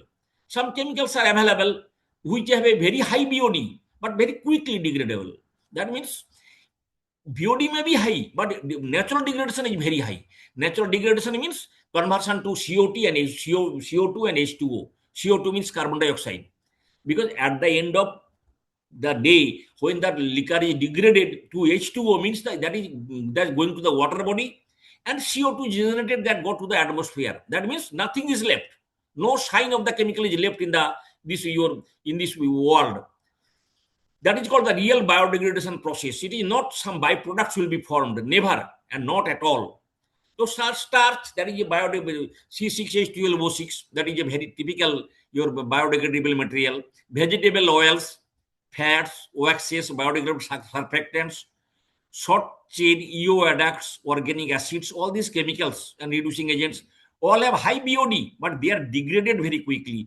But unfortunately, I have shown here Na2S, Na2S2O4, they go through number of reactions for degradation, but it is a delayed process. Dye-agent pigments difficult to biodegrade. That means dye-agent pigments, they are very highly compact in nature. Maybe nowadays people are saying about the natural dyes, naturally coloring materials which are degradable. I want to utter this word. Natural means not degradable. It is never. Indigo is basically natural dye that was handled earlier in the form of a natural dye. But nowadays, those synthetic variant has been developed. But this is highly aromatic in nature and is not degradable at all. If everything not naturally means degradable, then we could not have been able to get the skulls of the different generations from billions of years, and the dinosaurs and other species existed earlier. Those are biodegradable species, but they have not been biodegraded even after billions of years. So natural means not biodegradable. The wrong word is used for that in support of the natural materials. Moderate BOD and difficult to biodegrade. But BOD is not too high, but biodegradation is very difficult. For example, PVA, polyvinyl alcohol, starch ether, ester, mineral oil, surfactants, branched anionics. Branched anionic means DBS, dodecyl benzene sulfonate, used everywhere in the surfactants. You can say the washing powders. Long chain EO adduct, ethylene oxide adducts, anionic and non-ionic softeners. So that means what a negligible BOD and unsuitable for conventional biological treatment. That means if you go for ETP also, effluent treatment plant, these chemicals here, they never get biodegraded. They never get biodegraded. For example, formaldehyde and N-methyl reactants that I have told earlier, dimethyl dihydroxyethylene urea, chlorinated solvents. Chlorinated solvents are used in, this is called dry wash. Perchloroethylene, trichloroethylene, these are the two main solvents used in dry washing sections in the market. Carriers, cationic retarding and softening agents, biocides, that means pesticides. Sequestering agent means which are used to this is called remove the hardness of water, like ethylene diamine tetraacetic acid, okay, and heavy metal salts. These are also used, but these are cannot be this is called purified. This cannot be removed in the effluent treatment plant. So if we summarize the whole of this classification of these pollutants, you see only the point number 2 that is the most important. That's why I am telling so. Chemicals or dyes to be selected from this series, which have may have a high BOD, but may be readily degradable. So reactive dyes comes in this belong to this category. They are highly high in demand nowadays.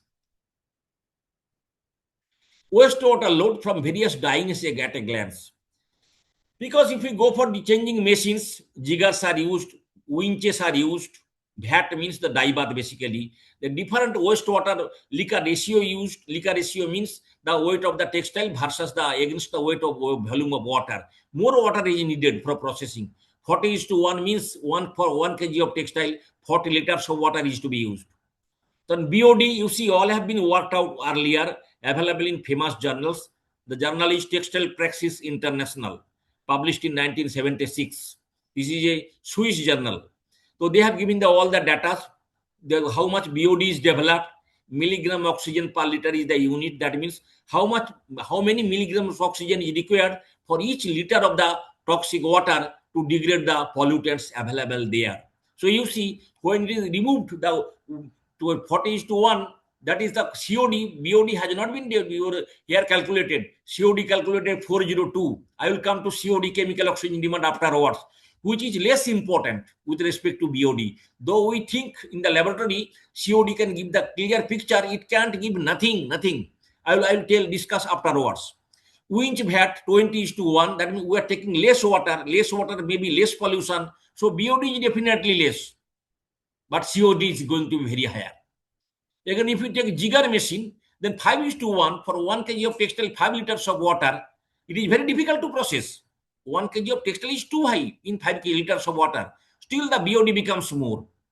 When a reduction in the water volume, that is increasing the BOD of the material because the concentration is going up. We want the oxygen per milligram, oxygen per liter of the liquor. So you are reducing the amount, the volume of the liquor, but here the concentration of the chemical used in the process is going to be high due to your lowering the volume of the capacity of the bath. BOD versus COD, very important your point here. BOD versus COD means BOD is biological oxygen demand and COD is laboratory process, chemical oxygen demand. That is 1:3.6. The actual rule is that when this ratio will tend to be 1, the liquor is highly degradable in nature. So we should have that knowledge also to handle the wastewater load.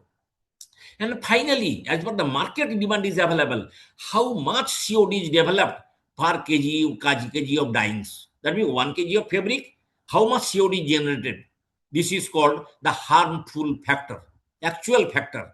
How many material you are placing in the market and how much COD you have generated. So these are the data for that for different dyes. For example, dyeing of cotton with sulfur dye, dyeing of cotton with reactive dye, dyeing of cotton with direct dye, dyeing of wool with acid dye, dyeing of nylon with acid dye, dyeing of nylon with dispersed dye, dyeing of acrylic with basic dye, dyeing of this is called polyester with dispersed dye, and carrier dyeing, and so and so and so. Now, quality of water required for the textile processing. You see, treatment of most of the industries in India, either they take from the water, collect the water from a river body. For example, mills available in the river, in the bank of the rivers. For example, in Ganga, Jamuna, whatever may be, they collect the water from there and they treat the water in a water treatment plant to pump in to the processing zone. So they have to, that means these waters, the river waters, they contain high solid matter, higher amount of soil. Number of industries, for example, JCT Phagwara, they collect the water from the underground. That means that has a high solid content, high salt content. So these are the problems with the water and preparation of that. Again, the correction of pH, you have to correct the pH. You have to eliminate the residual chlorine because in at different points, chlorines are applied for disinfectant as a disinfectant. Hardness removal means these bicarbonates are available there. Removal of heavy metal ions. If the water contains heavy metal ions that interfere in the process, so you have to remove all these things. And if we go for the water to be used for textile processing as per the international standard, though in this international standard that lacks a number of points, very interestingly, these are the quality of water to be used in textile processing.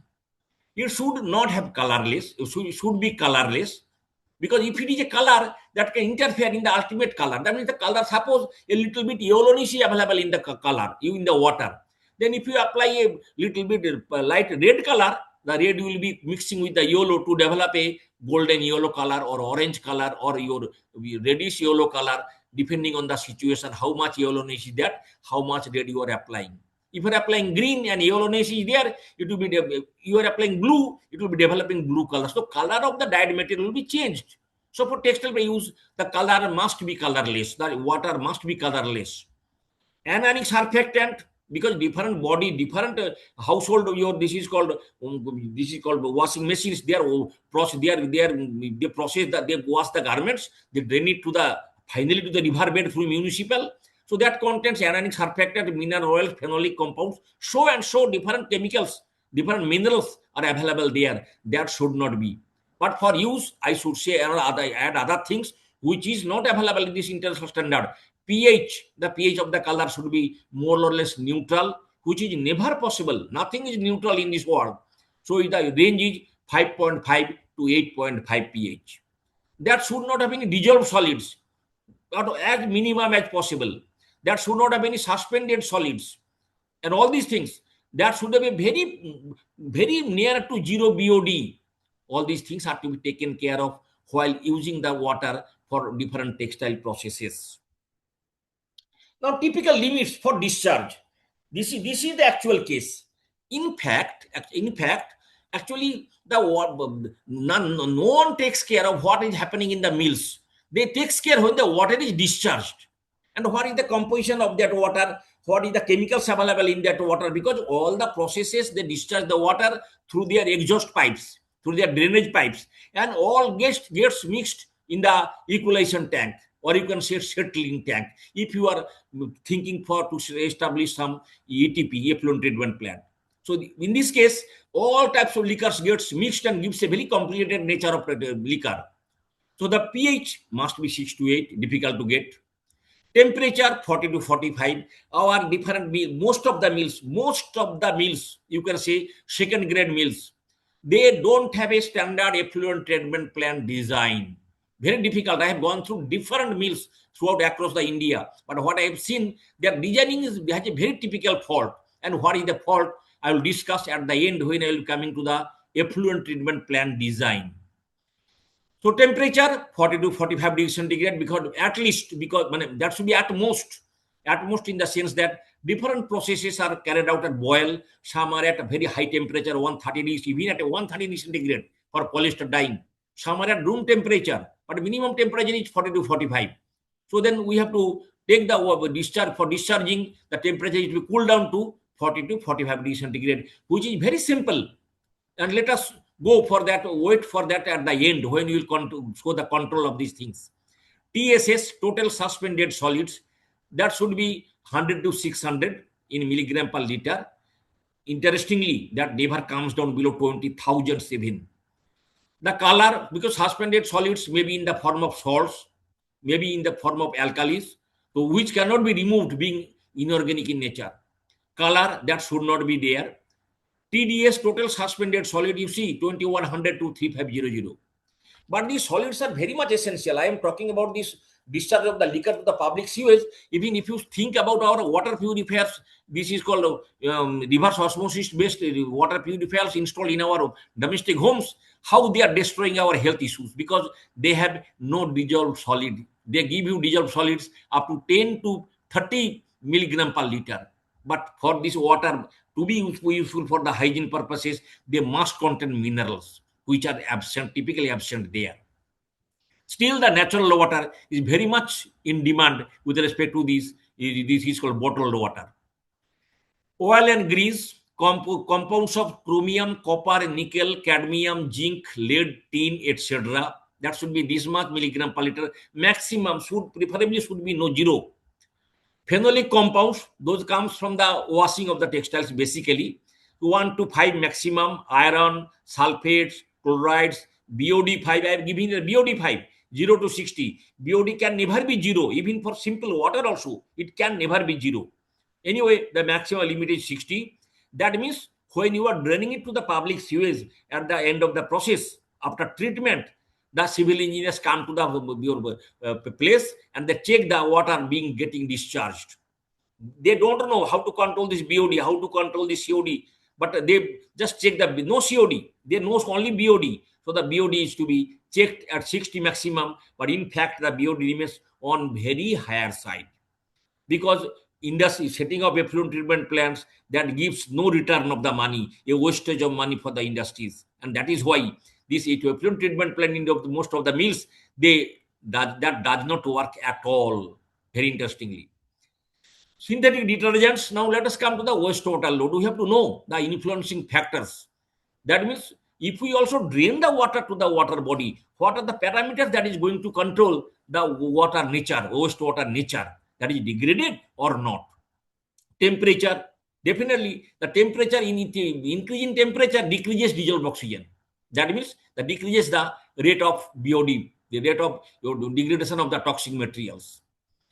Because that if you send the DO, dissolved oxygen, if the water body has a lower dissolved oxygen, that lower temperature, that means in the Arctic, your this is called zones, they are to very low temperature level, the DO will be more in the water, so degradation will be more. But if we increase the temperature, for each 10 degree rise in temperature, the pathogens, or you can see the microorganisms, that gets doubled activated. That means the degradation become doubled, but up to 45 degrees centigrade. Beyond that, it ceases. That means the pathogens cannot work beyond 45 degrees centigrade. There is other effect, other after effects as well. Aquatic organisms die. If the oxygen level is low due to rise in temperature, the aquatics cannot survive there. Increase low pressure areas in the seas change food habits, through which we are passing nowadays. Colors and chemicals, forget chemicals, mostly colors. The colors are water soluble, like reactive dye, that remains on the upper level if discharged, remains on the upper level of the water body, that blocks the passage of the sunlight. Sunlight cannot pass through, and purification or biodegradation process stops. Blocks respiratory tracts of aquatics. If the chemicals are nature, they have the higher molecular size. They enters in the gills of the fishes, and that kills the fishes. Increases solid content, definitely. You cannot drink the water. Produces turbidity. If not colored also, number of chemicals, that increases turbidity of the water and blocks the passage of the sunlight. The pH, that should be 7, but it can never become 7. Coloral chemicals in water soluble remain at the top level, and so an insoluble precipitates on microorganisms, blocking the passage of the light. Reduces, and if this water is taken to the agricultural land, that reduces the fertility of the land. Now let us come to the solid content. The more the concentration of color and chemical, higher is the solid content, and higher is the time for biodegradation. That is why people take less. This is called to reduce the concentration. People takes huge volume of water. Actually, water volume is a very disputed topic. How much water to be used in a particular process? Every process has their efficiencies at certain water levels. So it is not fixed that 1:20, 1:40, 1:200, or whatever may be. Then you will be using less water, but maybe in a lot of cases, the process efficiency that gets reduced drastically. So very typical. One should be highly experienced to recommend how much water is to be used in the process. Undissolved solid is precipitated inside machine. Human body, when you are taking the water and the undissolved solid, you can see it in the water, but it gets precipitated in the different parts of the body. Structure of color and chemicals. Color will be degraded if the structure is linear. Linear means in a very simple aliphatic chemical, not an aromatic chemical. Should have no branch. Must be organic. Preferably be aliphatic. Aliphatic means simple chains. May have hydrophilic groups. Hydrophilic groups means more water solubility is there. Now, different carriers are used in the, you see the carriers are used in the correction of, nowadays in the correction of shades in the dyeing of polyester using jet dyeing machine. These are the carriers: orthophenol, phenol, N-alkyl with a phthalimide, acryl carbonate ester, methyl cresotinate, dichlorobenzene, trichlorobenzene. This first one is basically used for your information. In most of the mills, they use this orthophenol phenol. You see the BOD level and COD level. I have already said earlier that in the discharged water, the BOD should be 0 to 60 milligram oxygen per liter. But here you see minimum BOD is 200 to 800 milligram oxygen per liter. How much, how higher the side, the extent of the BOD is, and needless to say about CODs. So no one is below 300 COD milligram oxygen per liter.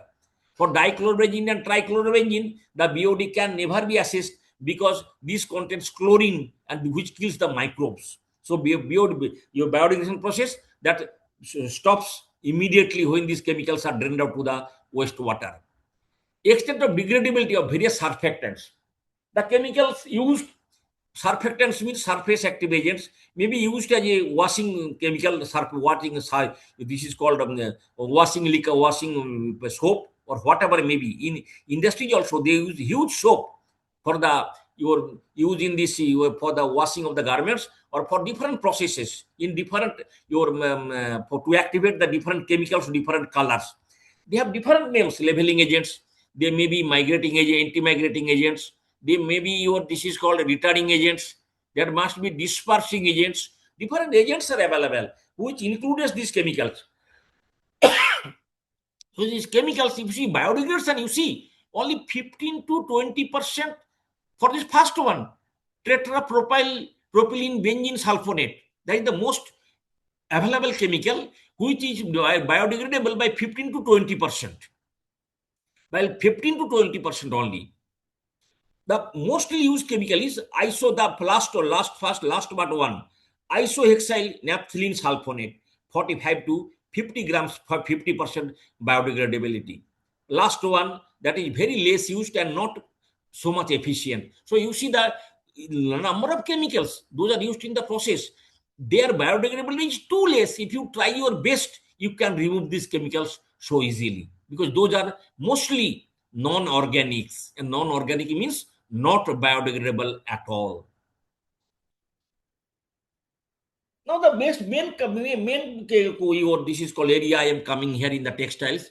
So we have already accepted that huge wastewater is generated in the subfloor level. But what are the ways? Because ETP is not the solution for any mill. That it takes huge cost, and definitely I will be coming to ETP afterwards. So being technocrats, we should have the experience to handle it at the subfloor level itself. Why to generate higher wastewater load? Why to? We should have technologies to control that at the subfloor level itself. ETP will be taken care afterwards. There are several methods. Short liquor processing. This short liquor processing means I am not talking about metal to liquor CO. They already different. I will coming to this process, typical description of this process just after this slide. We will be using minimum liquor, minimum water for the process. Minimum use of hazardous chemicals, the chemicals which produce highly toxic in nature, not biodegradable, that should be used at a minimum level. So description will follow this slide. Reuse of bath for multiple processing, that is called follow-on technique. But the same bath can be used repeatedly.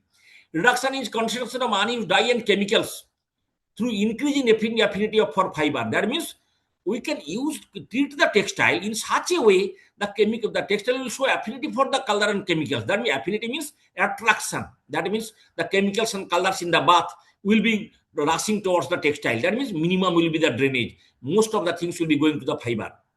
Reduction in waste concentration by recovery in reuse. You recover and reuse that chemical again. When you use it, don't drain. Try to recover back and then reuse it. So this is one of the efficient ways to handle the wastewater load. Reduction in waste concentration through process modification. You can change the process parameters to go for your generation of less wastewater. But wastewater may be higher in volume, but its wastewater toxicity should be quite less.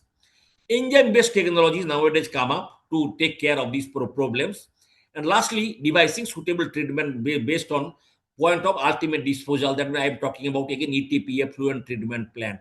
But I think civil engineers should know these somehow of these processes, because the textile is at the root of generating higher wastewater load, and they go to the textile mills to handle their wastewater management. So something how these are developed there, such that they can advise them to follow some techniques based on these themes to reduce the wastewater load. Let us first come to the salt liquor processing.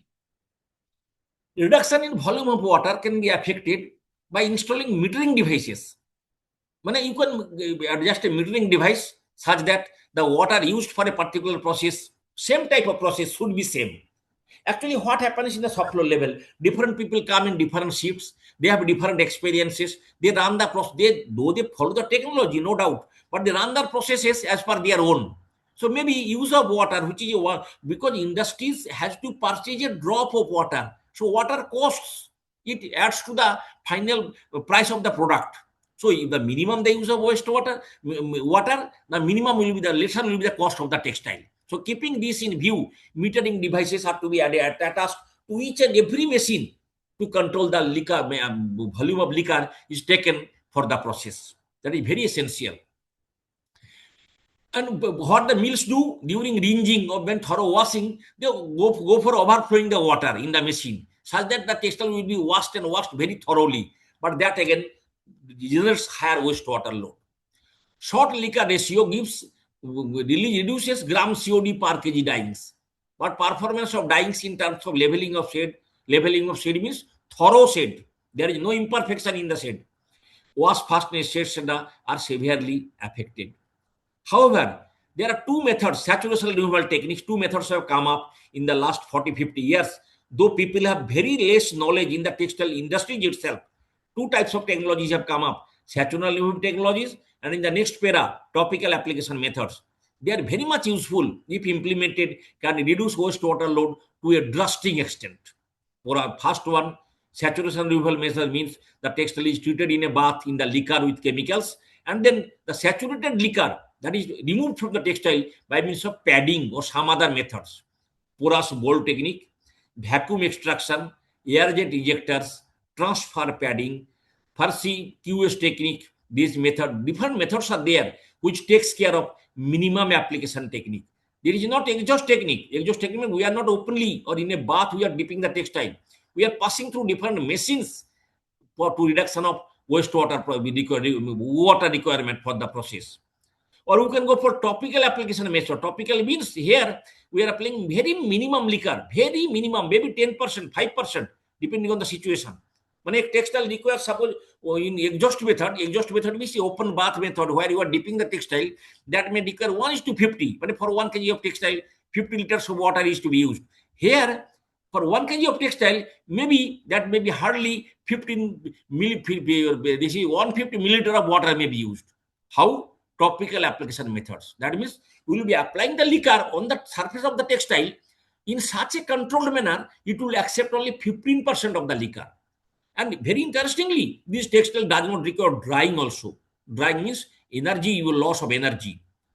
In saturation removal, drying is essential. In normal other processes, drying is essential. And drying means wastage of heat or wastage of energy. But in this last method, topical application method, no drying of the textile is required. It applies very minimum amount of liquor for the process of the textile. The examples are loop transfer systems, leak roller or kiss roller method, engraved roller applications, nip padding, spray application, and foam application. This spray application means spraying the liquor from the top, and foam application means a foam is generated of the liquor containing chemicals and colors. Textile is passed through that foam. You can imagine how much the minimum amount of the liquor is. To know for this your processes in detail, you can open the book of your chemical finishing of textiles by Woodhead. You can see the details of all these processes there. And other books are available, references are available to see these processes. Interestingly, Western countries, they are using all these technologies. But in India, there is very little scope of these methods. So we are suffering from the wastewater problem. the minimum use of hazardous chemicals. The second point, lot of chemicals means sodium hydrosulfate in VAT dyeing, sodium sulfide in sulfur dyeing.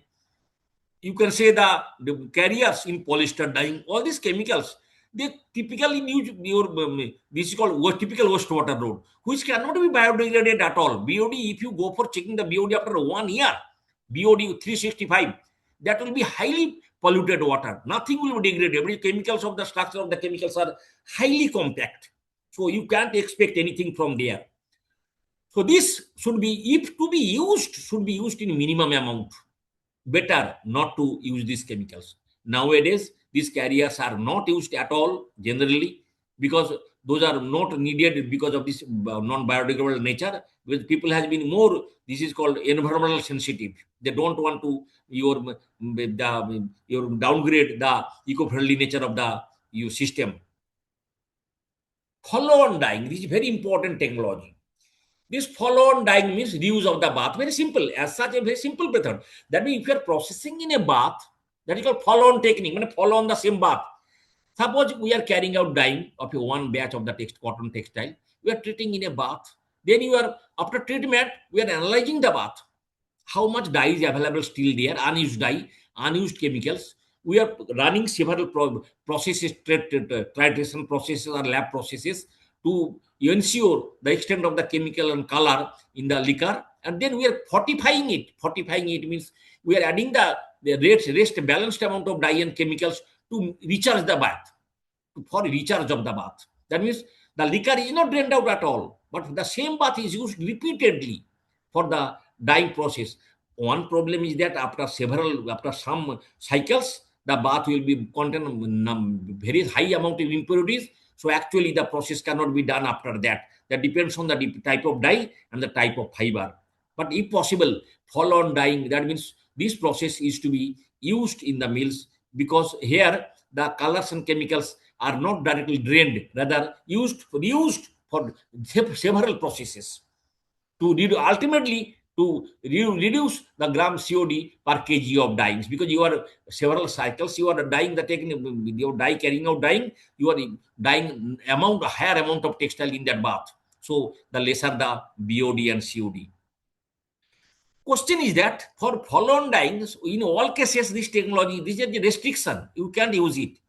That where the bath nature remains same. For example, VAT dye bath, sulfur dye bath, but the direct dye bath.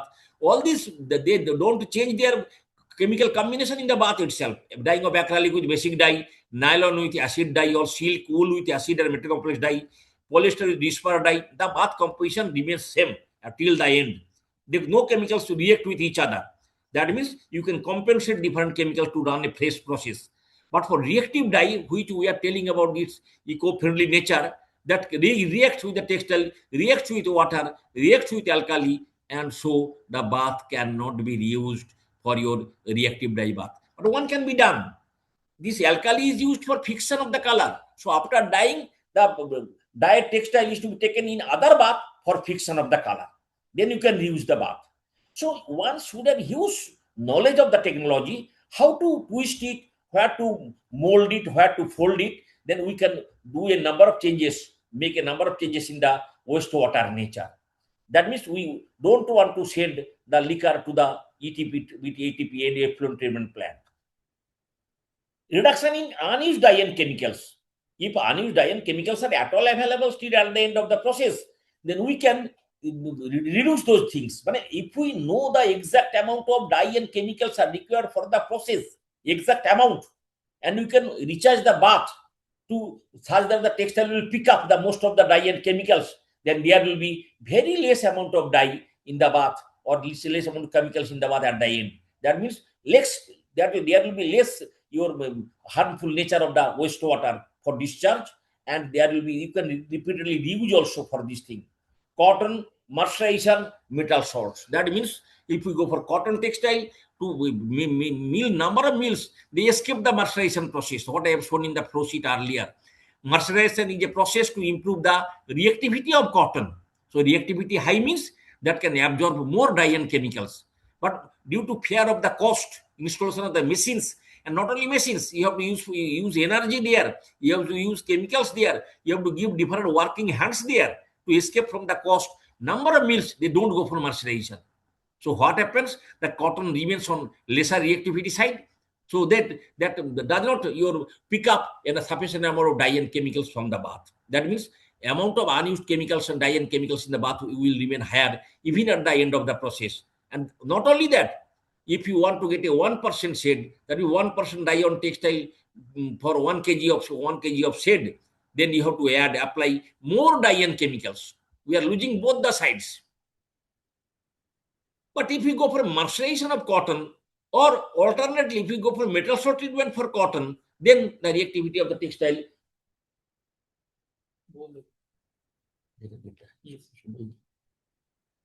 Hello,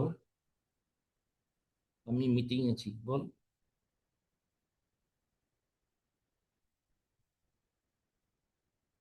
না, ঠিক है, ঠিক है, okay.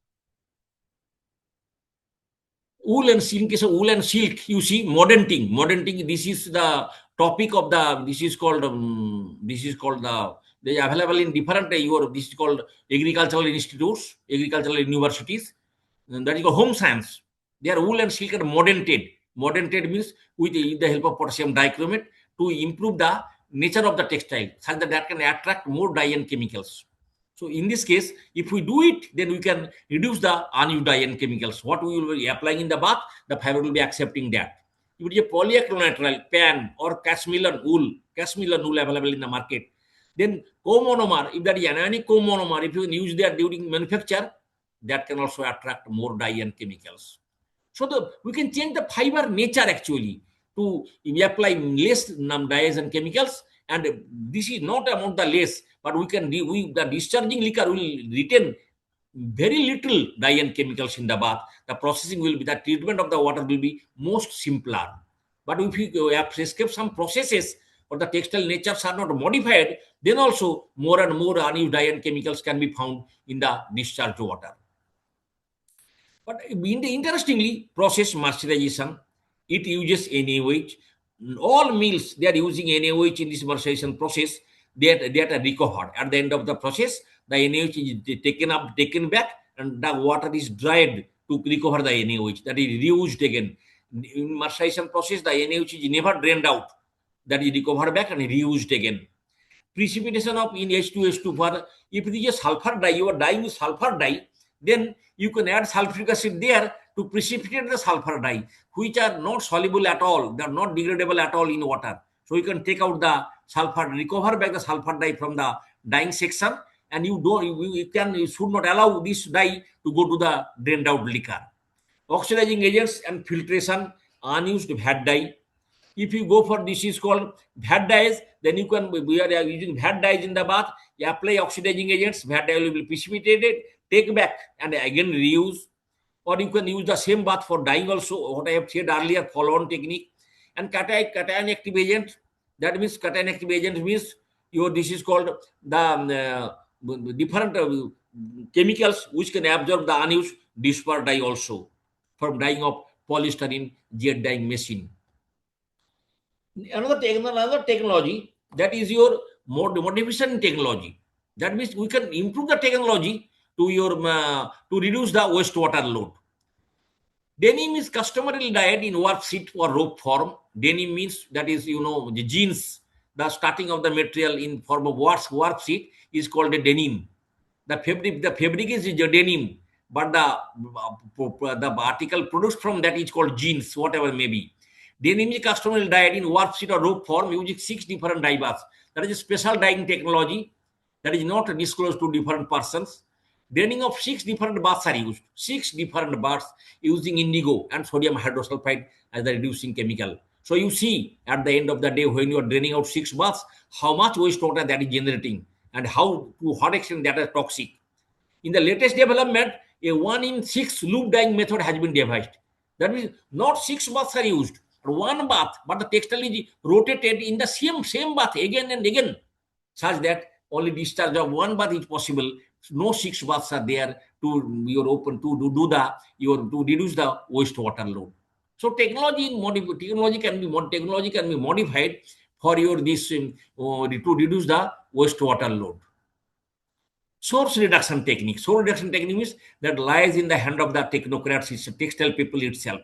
That means that we should start at the very beginning of the process. The chemicals and colors that are responsible for increasing the wastewater load should be removed from the process.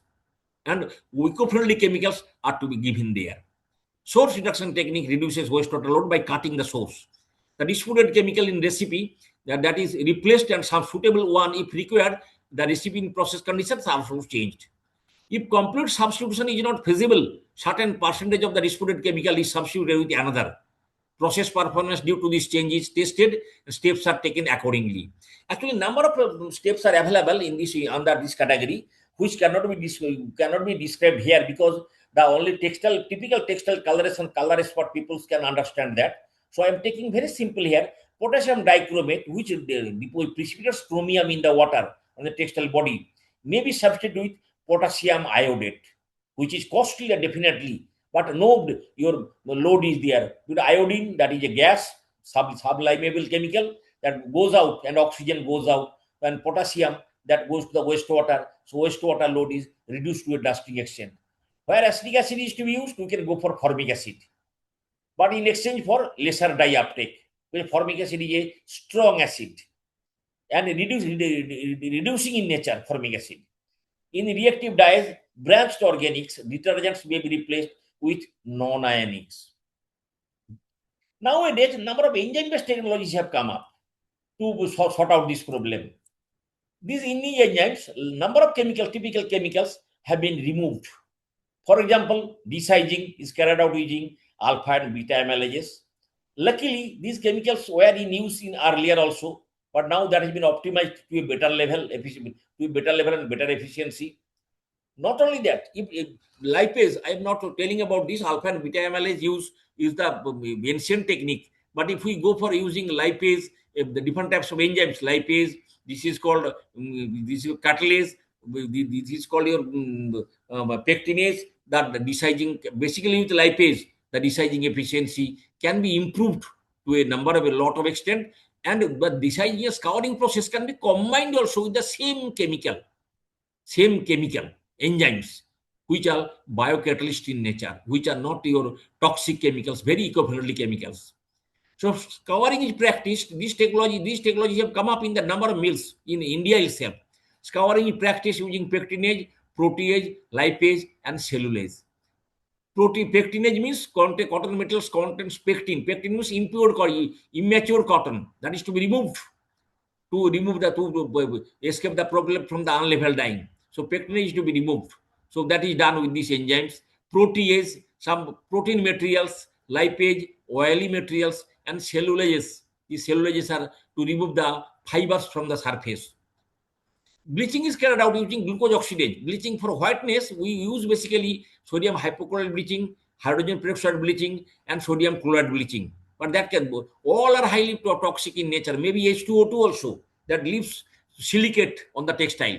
So in this case, glucose oxidase or glucose peroxidase, the name is same, that is carried out using glucose in the bath or starch in the bath in a eco-friendly manner. VAT dyeing is exercised using all hydrolyzed class based enzymes, and as well as catalases along with iron to sulfate. Sulfur dyeing is carried out using all hydrolyzed case class enzymes. Indigo dyeing of denim is carried out using alkaline iron to sulfates. Reactive dyeing of polyester using hydrolyzed class of enzymes. So number of papers, number of books you will be getting if you you will surf little bit in the internet, number of based on these techniques. In this all cases, the enzyme is applied in the bath itself. But if we go for, you see, if in case of coloring of a textile, we cannot see the internal part of the textile. A textile only looks color at the surface only, that is sufficient for us. We never go to test the inner side in the laboratory before purchase in the market, whether the inside has been dyed or not. Most of the modern technologies are based on dyeing the surface of the textile. That means the inner side is not dyed at all. So minimum use of color with maximum shade available on the surface. And using these enzymes, we can control that. How? Application of enzymes in immobilized technique. Enzymes are, that is called immobilized on a certain material. And then after certain, that maybe your, this is called using chitosan. And then you can apply in the bath, such that after the process, once the process is over, you collect back these carriers, this your carriers chitosan carrying enzymes, and you will isolate the enzyme, or you apply the same carrier with the enzyme for the next process. When enzyme can be reusable there, but the technology remains effective on the surface of the textile only. That we also want. But because you have to surface the color basically, color the surface basically. So these enzyme-based technologies, all this, I have already sent this presentation to you all, and if you with the help of these points, if you search your research process, you will be getting number of research books or research papers based on these technologies, and you can know how much is to be thought about this real nature of these technologies. Effluent treatment plant, what we had discussed earlier. Let me read this slide, then I will come out. A popular and scientific approach is to set up a effluent treatment plant. Drained out liquor from different processing zones is allowed to get mixed. Very simply, all civil engineers know. And settled in a settling tank, or you can say precipitated tank, or equalization tank. The suspended solution also gets precipitated, after which the waste liquor is processed through various treatments. Various treatment means you can say primary treatment, secondary treatment, and tertiary treatments, and recycled, reused, whatever you can say. ETP areas and surroundings, it is situated at a tolerable distance from the processing section and causes no obstruction in free working. Also, further expansion of the section is not disturbed. I will take a graphical view afterwards to show you that ETP, the construction, whatever may be the construction of the ETP. The land occupied in ETP is surrounded by low level area and hence can be used for direct sludge disposal. You see, but these are all complicated. With sludge disposal of disposing of the sludge means you're polluting the nearest air, causing the nearest air pollution to a higher extent in the nearby areas. ETP drawbacks. Design of ETP is based on present composition of the effluent. Any change in the mill capacity, milk goes for expansion with time. If that expansion is made, the ETP is to be removed, a new ETP is to be again formulated, or you can say installed there. Cost that means huge wastage of money, and again that's how you can say use of that is investment of huge money. Just a minute. Hello.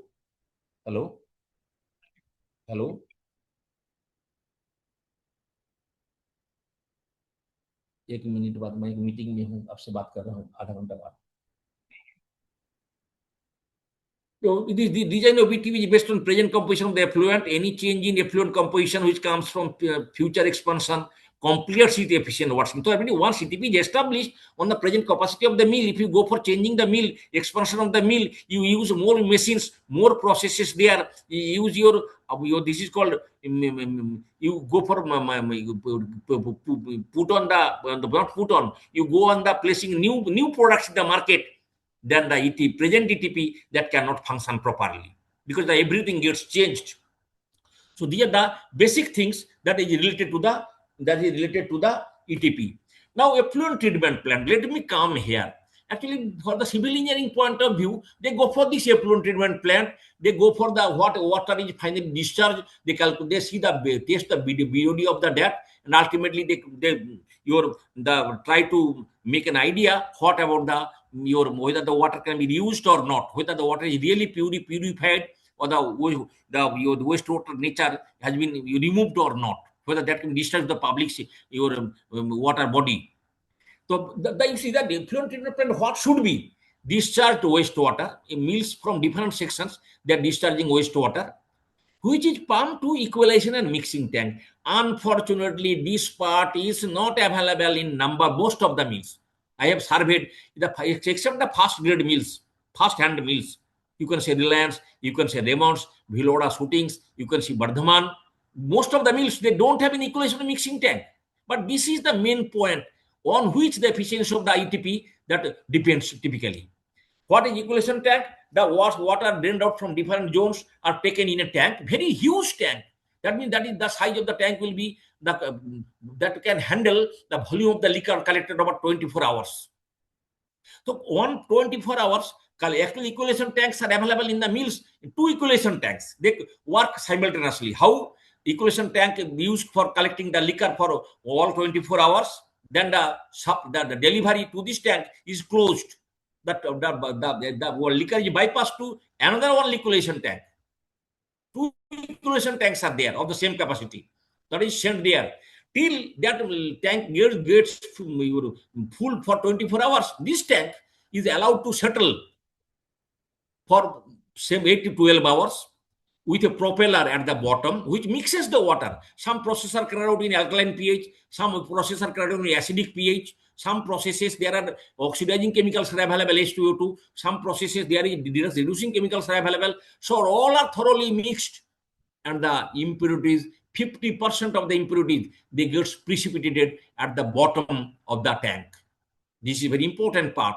Then because of this process, the impurities goes to the primary treatment plant, and the plant cannot handle the impurities positively. So at the end of the process, the BOD remains on very higher side. So equalization tank and mixing tank is to be even made in any effluent treatment plant, the heart of the treatment plant. Otherwise, we can't do anything. When the first one is within 24 hours, the water is at the top. That is stagnant water that is taken to the primary treatment plant, transferred, and the impure, that is sludge, that is at the bottom of your tank, that is collected and thrown out. That is cleaned also within 24 hours. In the meantime, the second equalization tank goes on working till the first one is get ready. The water thus treated, that equalized or mixed, goes to the primary treatment plant. I am not going to the processes. It is a coagulation technique by using iron sulfate and alum.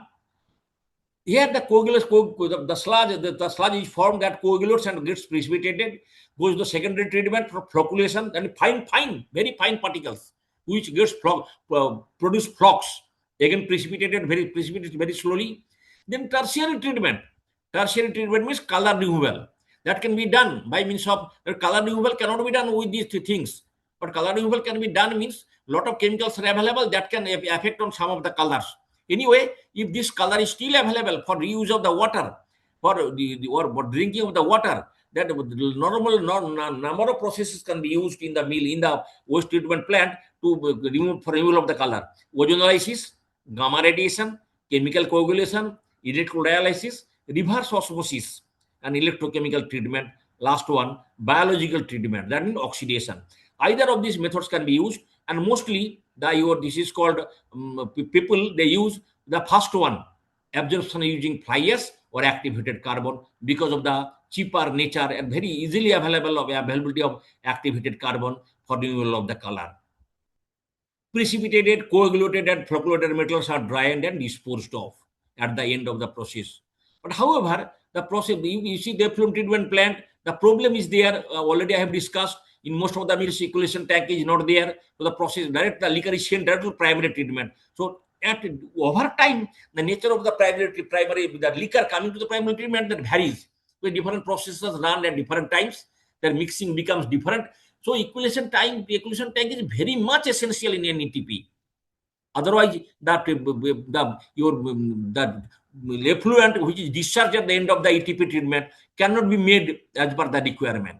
Second one, the cost. You see, industries think setup of ETP is a headache for them, because no investor on huge money is there, but no return of the money. So why do they go for effluent treatment plant? They are running the industry for earning of money. Why to go for wastage of money? So there is really one headache for them.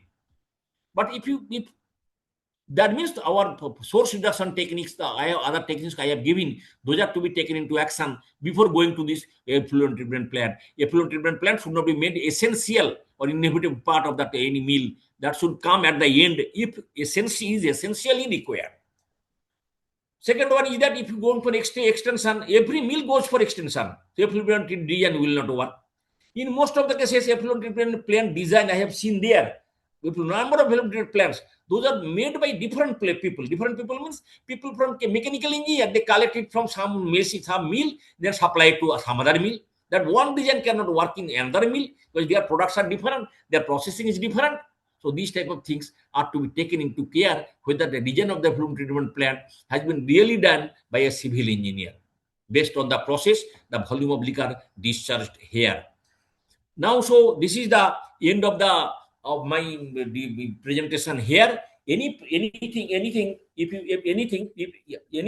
if you want to ask me, then I can go for try to answer the questions.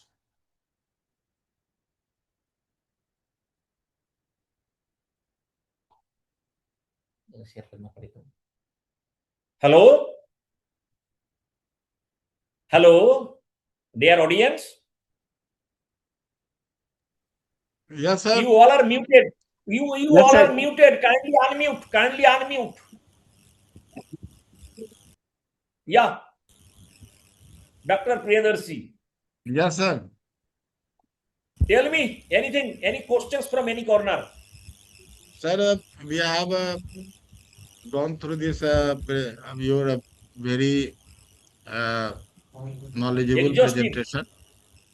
And particularly, my question is that what are the different ways by which a small industry or a small unit can control this proper BOD, COD levels in a certain another this thing, because we have established one water treatment plant in our college also, and in that we are still facing after treatment, as you explained that many times the design itself is a faulty, uh, particularly in effluent plants.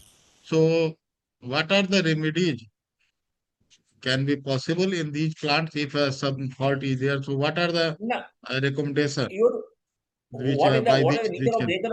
what is the nature of the effluent? Maybe there are canteens, they are discharging the water. Maybe your toilets, maybe your other things are flushing out the water to the effluent treatment plant. What is the nature of the effluent actually? Major क्या क्या है sir हम लोग का water का 1 hour dean civil engineering will can explain. Generally, it is the water is from hostel. That is the washing chemicals are there, soap and soda, etc. Cleaning utensils, all these things. Yes, and secondly, sir, is we have the mess outlets. They are basically very simple. They are very simple. You What see, are the for reports? education, if this contains surfactants only for washing of the garments in the hostels or in the nearby residences, if this is for your washing of utensils, the soap is the main culprit. Other things are very biodegradable. Because you are throwing some food items and other things there. Any other thing, No, sir. Dr. आपने Bean? पूछे water क्या क्या आता है आपका water में क्या है report What are the sources of water? TDS pH हाँ TDS pH ये सब रहता है sir. TDS is very TDS? high. TDS is very high, 9 point something. Yes, sir. You And go for pH reverse osmosis. TDS simple way is reverse osmosis, okay, sir. which is used in the water purification plants. Yes, sir. What I can say, if you go for reverse osmosis process, then you can recover back the water. You can use in the hostel itself. Established plants or treatment plant also for recycling of the water. So how we are treating this water? For let us know your treatment process. What you are following here? 1000 liter per hour are treated. Yes, sir. Treatment plant also, sir. Same thing. Again, you are using ferrosulfate alarms. All these things you are using there. Yes, sir. Yes, sir. My dear, but I am sure there is no mixing tank. Mixing tank, yes, sir. Mixing yes, tank. sir, we are utilizing this water for our recycling, sir, and used for the gardening work. No, gardening is very simple. If that contains a large number of pollutants, still can use the gardening. When the water can be used for drinking, if the water can be used for drinking, No, sir. Drinking water, not used. Only used for the recycling and irrigation work, If sir. you bear the cost, simplest process will be reverse osmosis because salt can be chemically removed. Salt can be Yes. chemically removed. Yes, sir. So reverse osmosis is the only way to isolate the pollutants from the water for reuse. Reuse means for drinking also. Okay, sir. Okay, sir. So what I have said you, water treatment plant means some cost, some money is you're attached to that, invest of money. Yeah. We can redesign that. Redesign, sir, also. No, redesigning is not possible actually because you can redesign for what? Your composition of the liquor is not changed. Those are coming from the washing Sir, of the आपको बात garments. करना था। No. है ना? Vaibhav will ask some question. He will ask some questions. अरे वाह, नमस्कार thank you sir. very much. हाँ हाँ नमस्कार सर। नमस्कारम बड़े दिनों बाद नमस्कारम। देखा आपको, बड़े दिनों बाद हाँ देखा। हाँ बड़े दिन मैं भी आपको देख रहा हूँ। चलो, और सर कैसे हो? मेरे तो हाँ यही वेरी क्वेश्चन गुड, होते हैं, बोलो टेक्निकल बोलो। नहीं होते। हाँ, good afternoon, sir. हाँ, कैसे हैं? ठीक हो? you can ask me any question from Bhagwan to textile mill also, no problem. All answers are ready to me. Textile तो सर छोड़ दिया मैंने, फैशन में हूं मैं अभी। टेक्सटाइल अगर छोड़ोगे तो तुम कहाँ से नौकरी कर पाओगे? सर देखो, मैंने डिग्री किस आपको काम की? अपना सीवी रिज्यूम भेजा है, करवाओ मेरा कहीं। वो पता नहीं, मैंने बाद में बात करेंगे। ये प्लेटफॉर्म उसके लिए नहीं है। भाई ठीक है ठीक प्लेटफॉर्म है में ठीक है किसी सर। को बहुत अच्छा था, क्वेश्चन बहुत अच्छा पूछने था का सर। है। बहुत बढ़िया था आपका पीपीटी। ये और बहुत एग्जॉस्टिव तो था, लेकिन क्वेश्चन ये है जी actually question sir, what is the latest, location. अभी latest sir waste water treatment plant में लेटेस्ट क्या चल रहा है? What is the latest trend in waste water latest treatment? कुछ नहीं है। वाटर ट्रीटमेंट प्लांट मिनिमम होना चाहिए बिकॉज उसमें बहुत प्रॉब्लम है। वो सॉल्यूशन नहीं है। अच्छा, वो ठीक है सर, सॉल्यूशन नहीं है। ठीक है ठीक है। वो टेक्सटाइल, क्योंकि यहाँ अगर पे टेक्सटाइल का अभी, है टेक्सटाइल। because बोलो। recently in this college also they have installed one water treatment like facility, उसी से रिस्पेक्ट में थोड़ा पूछना चाह रहा था। बट बता रहा हूँ ना, उसमें मनी इन्वेस्ट करना पड़ेगा तभी वो हो सकता है। अच्छा, राइट सर। हवा में नहीं हो सकता। वो जो प्रोसेस यूज कर रहा है, that process is not so much highly helpful for removing the problems. जी जी जी जी, सिविल इंजीनियर भी बैठे समझ हुए गए हैं ना? पंजाब थोड़ा हाँ हाँ। पंजाब, यहाँ सिविल इंजीनियर भी बैठे हुए हैं। बात अरे करिए। अरे भाई, I have handled number of civil engineers in different textile mills. They only know BOD. They only know the application of ferrous sulfate. सुनो, तो बोलो ना, ये वो जो प्लांट लगाया है यहाँ पे, एफ्लुएंट ट्रीटमेंट प्लांट, हाँ, वाटर ट्रीटमेंट, वो पंजाब से ही आया है। अरे जहां से आया आसमान से भगवान से भी आए। वो है तो एफ्लुएंट ट्रीटमेंट प्लांट ना। ठीक है शेर अगर गुजरात से इंपोर्ट किया जाए या अमेरिका से इंपोर्ट कर जाए, शेर का सर तस्वीर क्या बदल सर जाएगा? इन्होंने लैपटॉप मुझे दे दिया, इनसे बात करो। ठीक है, no problem. I am here up to October most probably. ठीक है sir. In October I am going to retire basically. Okay sir, please sir. Yes हाँ sir, yes sir, please continue. ना, कंटिन्यू कुछ नहीं कंटिन्यू है, सब continue खत्म कर दिया मैंने। अक्टूबर 31 तक हूँ, भगवान करे तो इसके बाद भी रहेंगे। I don't know still now. Sir, before that, please do visit our institute. Most probably, we will get one conference budget and one. करो ना, करो, बताओ मुझे, बताओ तो अभी करेंगे। जी, बहुत अच्छा लगा sir, and very excellent sir.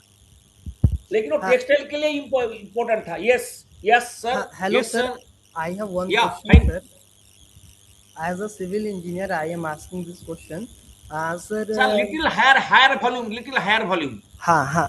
Now volume is good, sir. Okay, sir.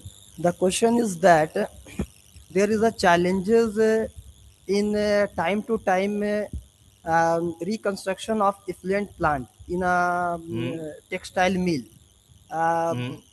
Why not we work on certain dyes or the influent which is coming in effluent treatment plant, which is capable, and we have before without remodeling the existing plant, we have separate some quantity of water from that dyes or mixture of dyes. Earlier entering into the effluent plant. Means we have Are set you some from the? pre. Yes. I got it. I got it. Are you from the same institute? Your this is called Guru Gobind Singh Institute. Yes, sir. Yes, sir. I am in civil engineering Call department. I me am from. anytime. I will sort out all your I will sort out all your problems. That is not possible. Actually, not possible. Why? The Yes. customer, when they place the order in the mill, or the Yes. you see the mill have two aspects. The mill, they push their own products in the industry, in the market. Yes. For example, Raymond showroom is there, Reliance's showroom is there in every city you see. Yeah, yes. Otherwise, some suppliers, wholesalers, retailers, or this is called distributors, they process their textile from the mill itself. So Oh. demands are different. People's demands is very difficult. I am getting at a start of suppose 5,000 rupees for the garment for the shirt. Yes. So Yes. I should Yes. expect this is a very good wash fastness. Wash fastness means no single drop of color will be out from the textile even after 1,000 washings.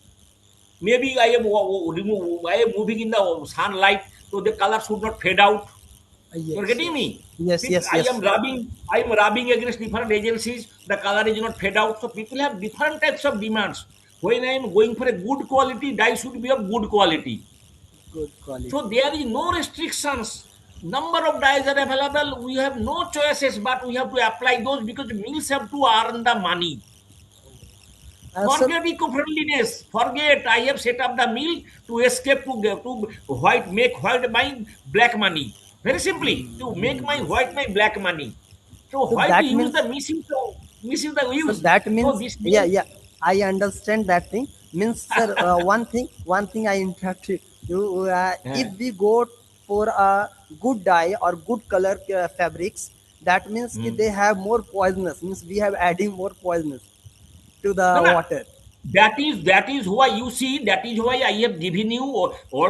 I have discussed this effluent treatment plan at the end. I Yes. have given you so many technologies. You can Yes. handle those technologies to reduce it to a minimum maximum extent. Yes. Yes. You're getting me? Last Yes. one, you Yes. see the Yes. ETP, you see the funda, government is failing. How? In different zones, different mills are not setting up effluent treatment plan because invest of money is required. Yes. After Yes. some time, if you go for expansion, you have to change the design. So now what Yes. government is doing, they are setting up CTP, Central Treatment Plan. Yes. You have come across It CTP. is. So Yeah. different Yes. It effluent is. from Yes. but if the mills they hide the actual volume of water they are using. I have surveyed number of mills. They hide the amount of volume of water used in the Yes, mill. sir. Actually, we are not from that background, and we have no such type of survey. So. No, not survey. I have gone to number of mills. So what I can say, you call me for one day, and one day from morning to evening, whatever your answers are there.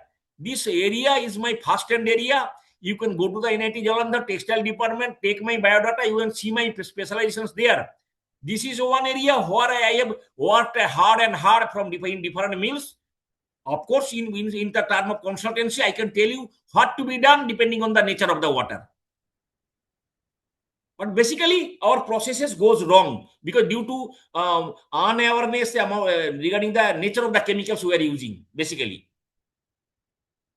are you getting me? Hello, any more questions? Salim Ahmed entered the watching room. Priyadarshi, any other questions? Madam, sir, I think it is over. Now I am giving the mic to Rasmi, madam. No problem, no problem. Madam has said a number of things about me. I am a very simple person without any background, you can say. No, sir. Such a great Thank you very much personality, for. sir. Great pleasure to have you here, sir. Okay, Now, thank you. let me allow you to thank you, sir, for your insightful and enriching presentation, your expertise, practical examples, and in depth knowledge have provided us with valuable learning and a fresh perspective on the subject. Thank you so much, sir. Thank We you. will Thank you. now have a lunch break, sir. We will again join at 2:30 p.m. For our Okay. next session. So I wish everybody a great lunch. all the participants, please rejoin at 2:30 p.m. after lunch. Thank you. Thank you. Thank you.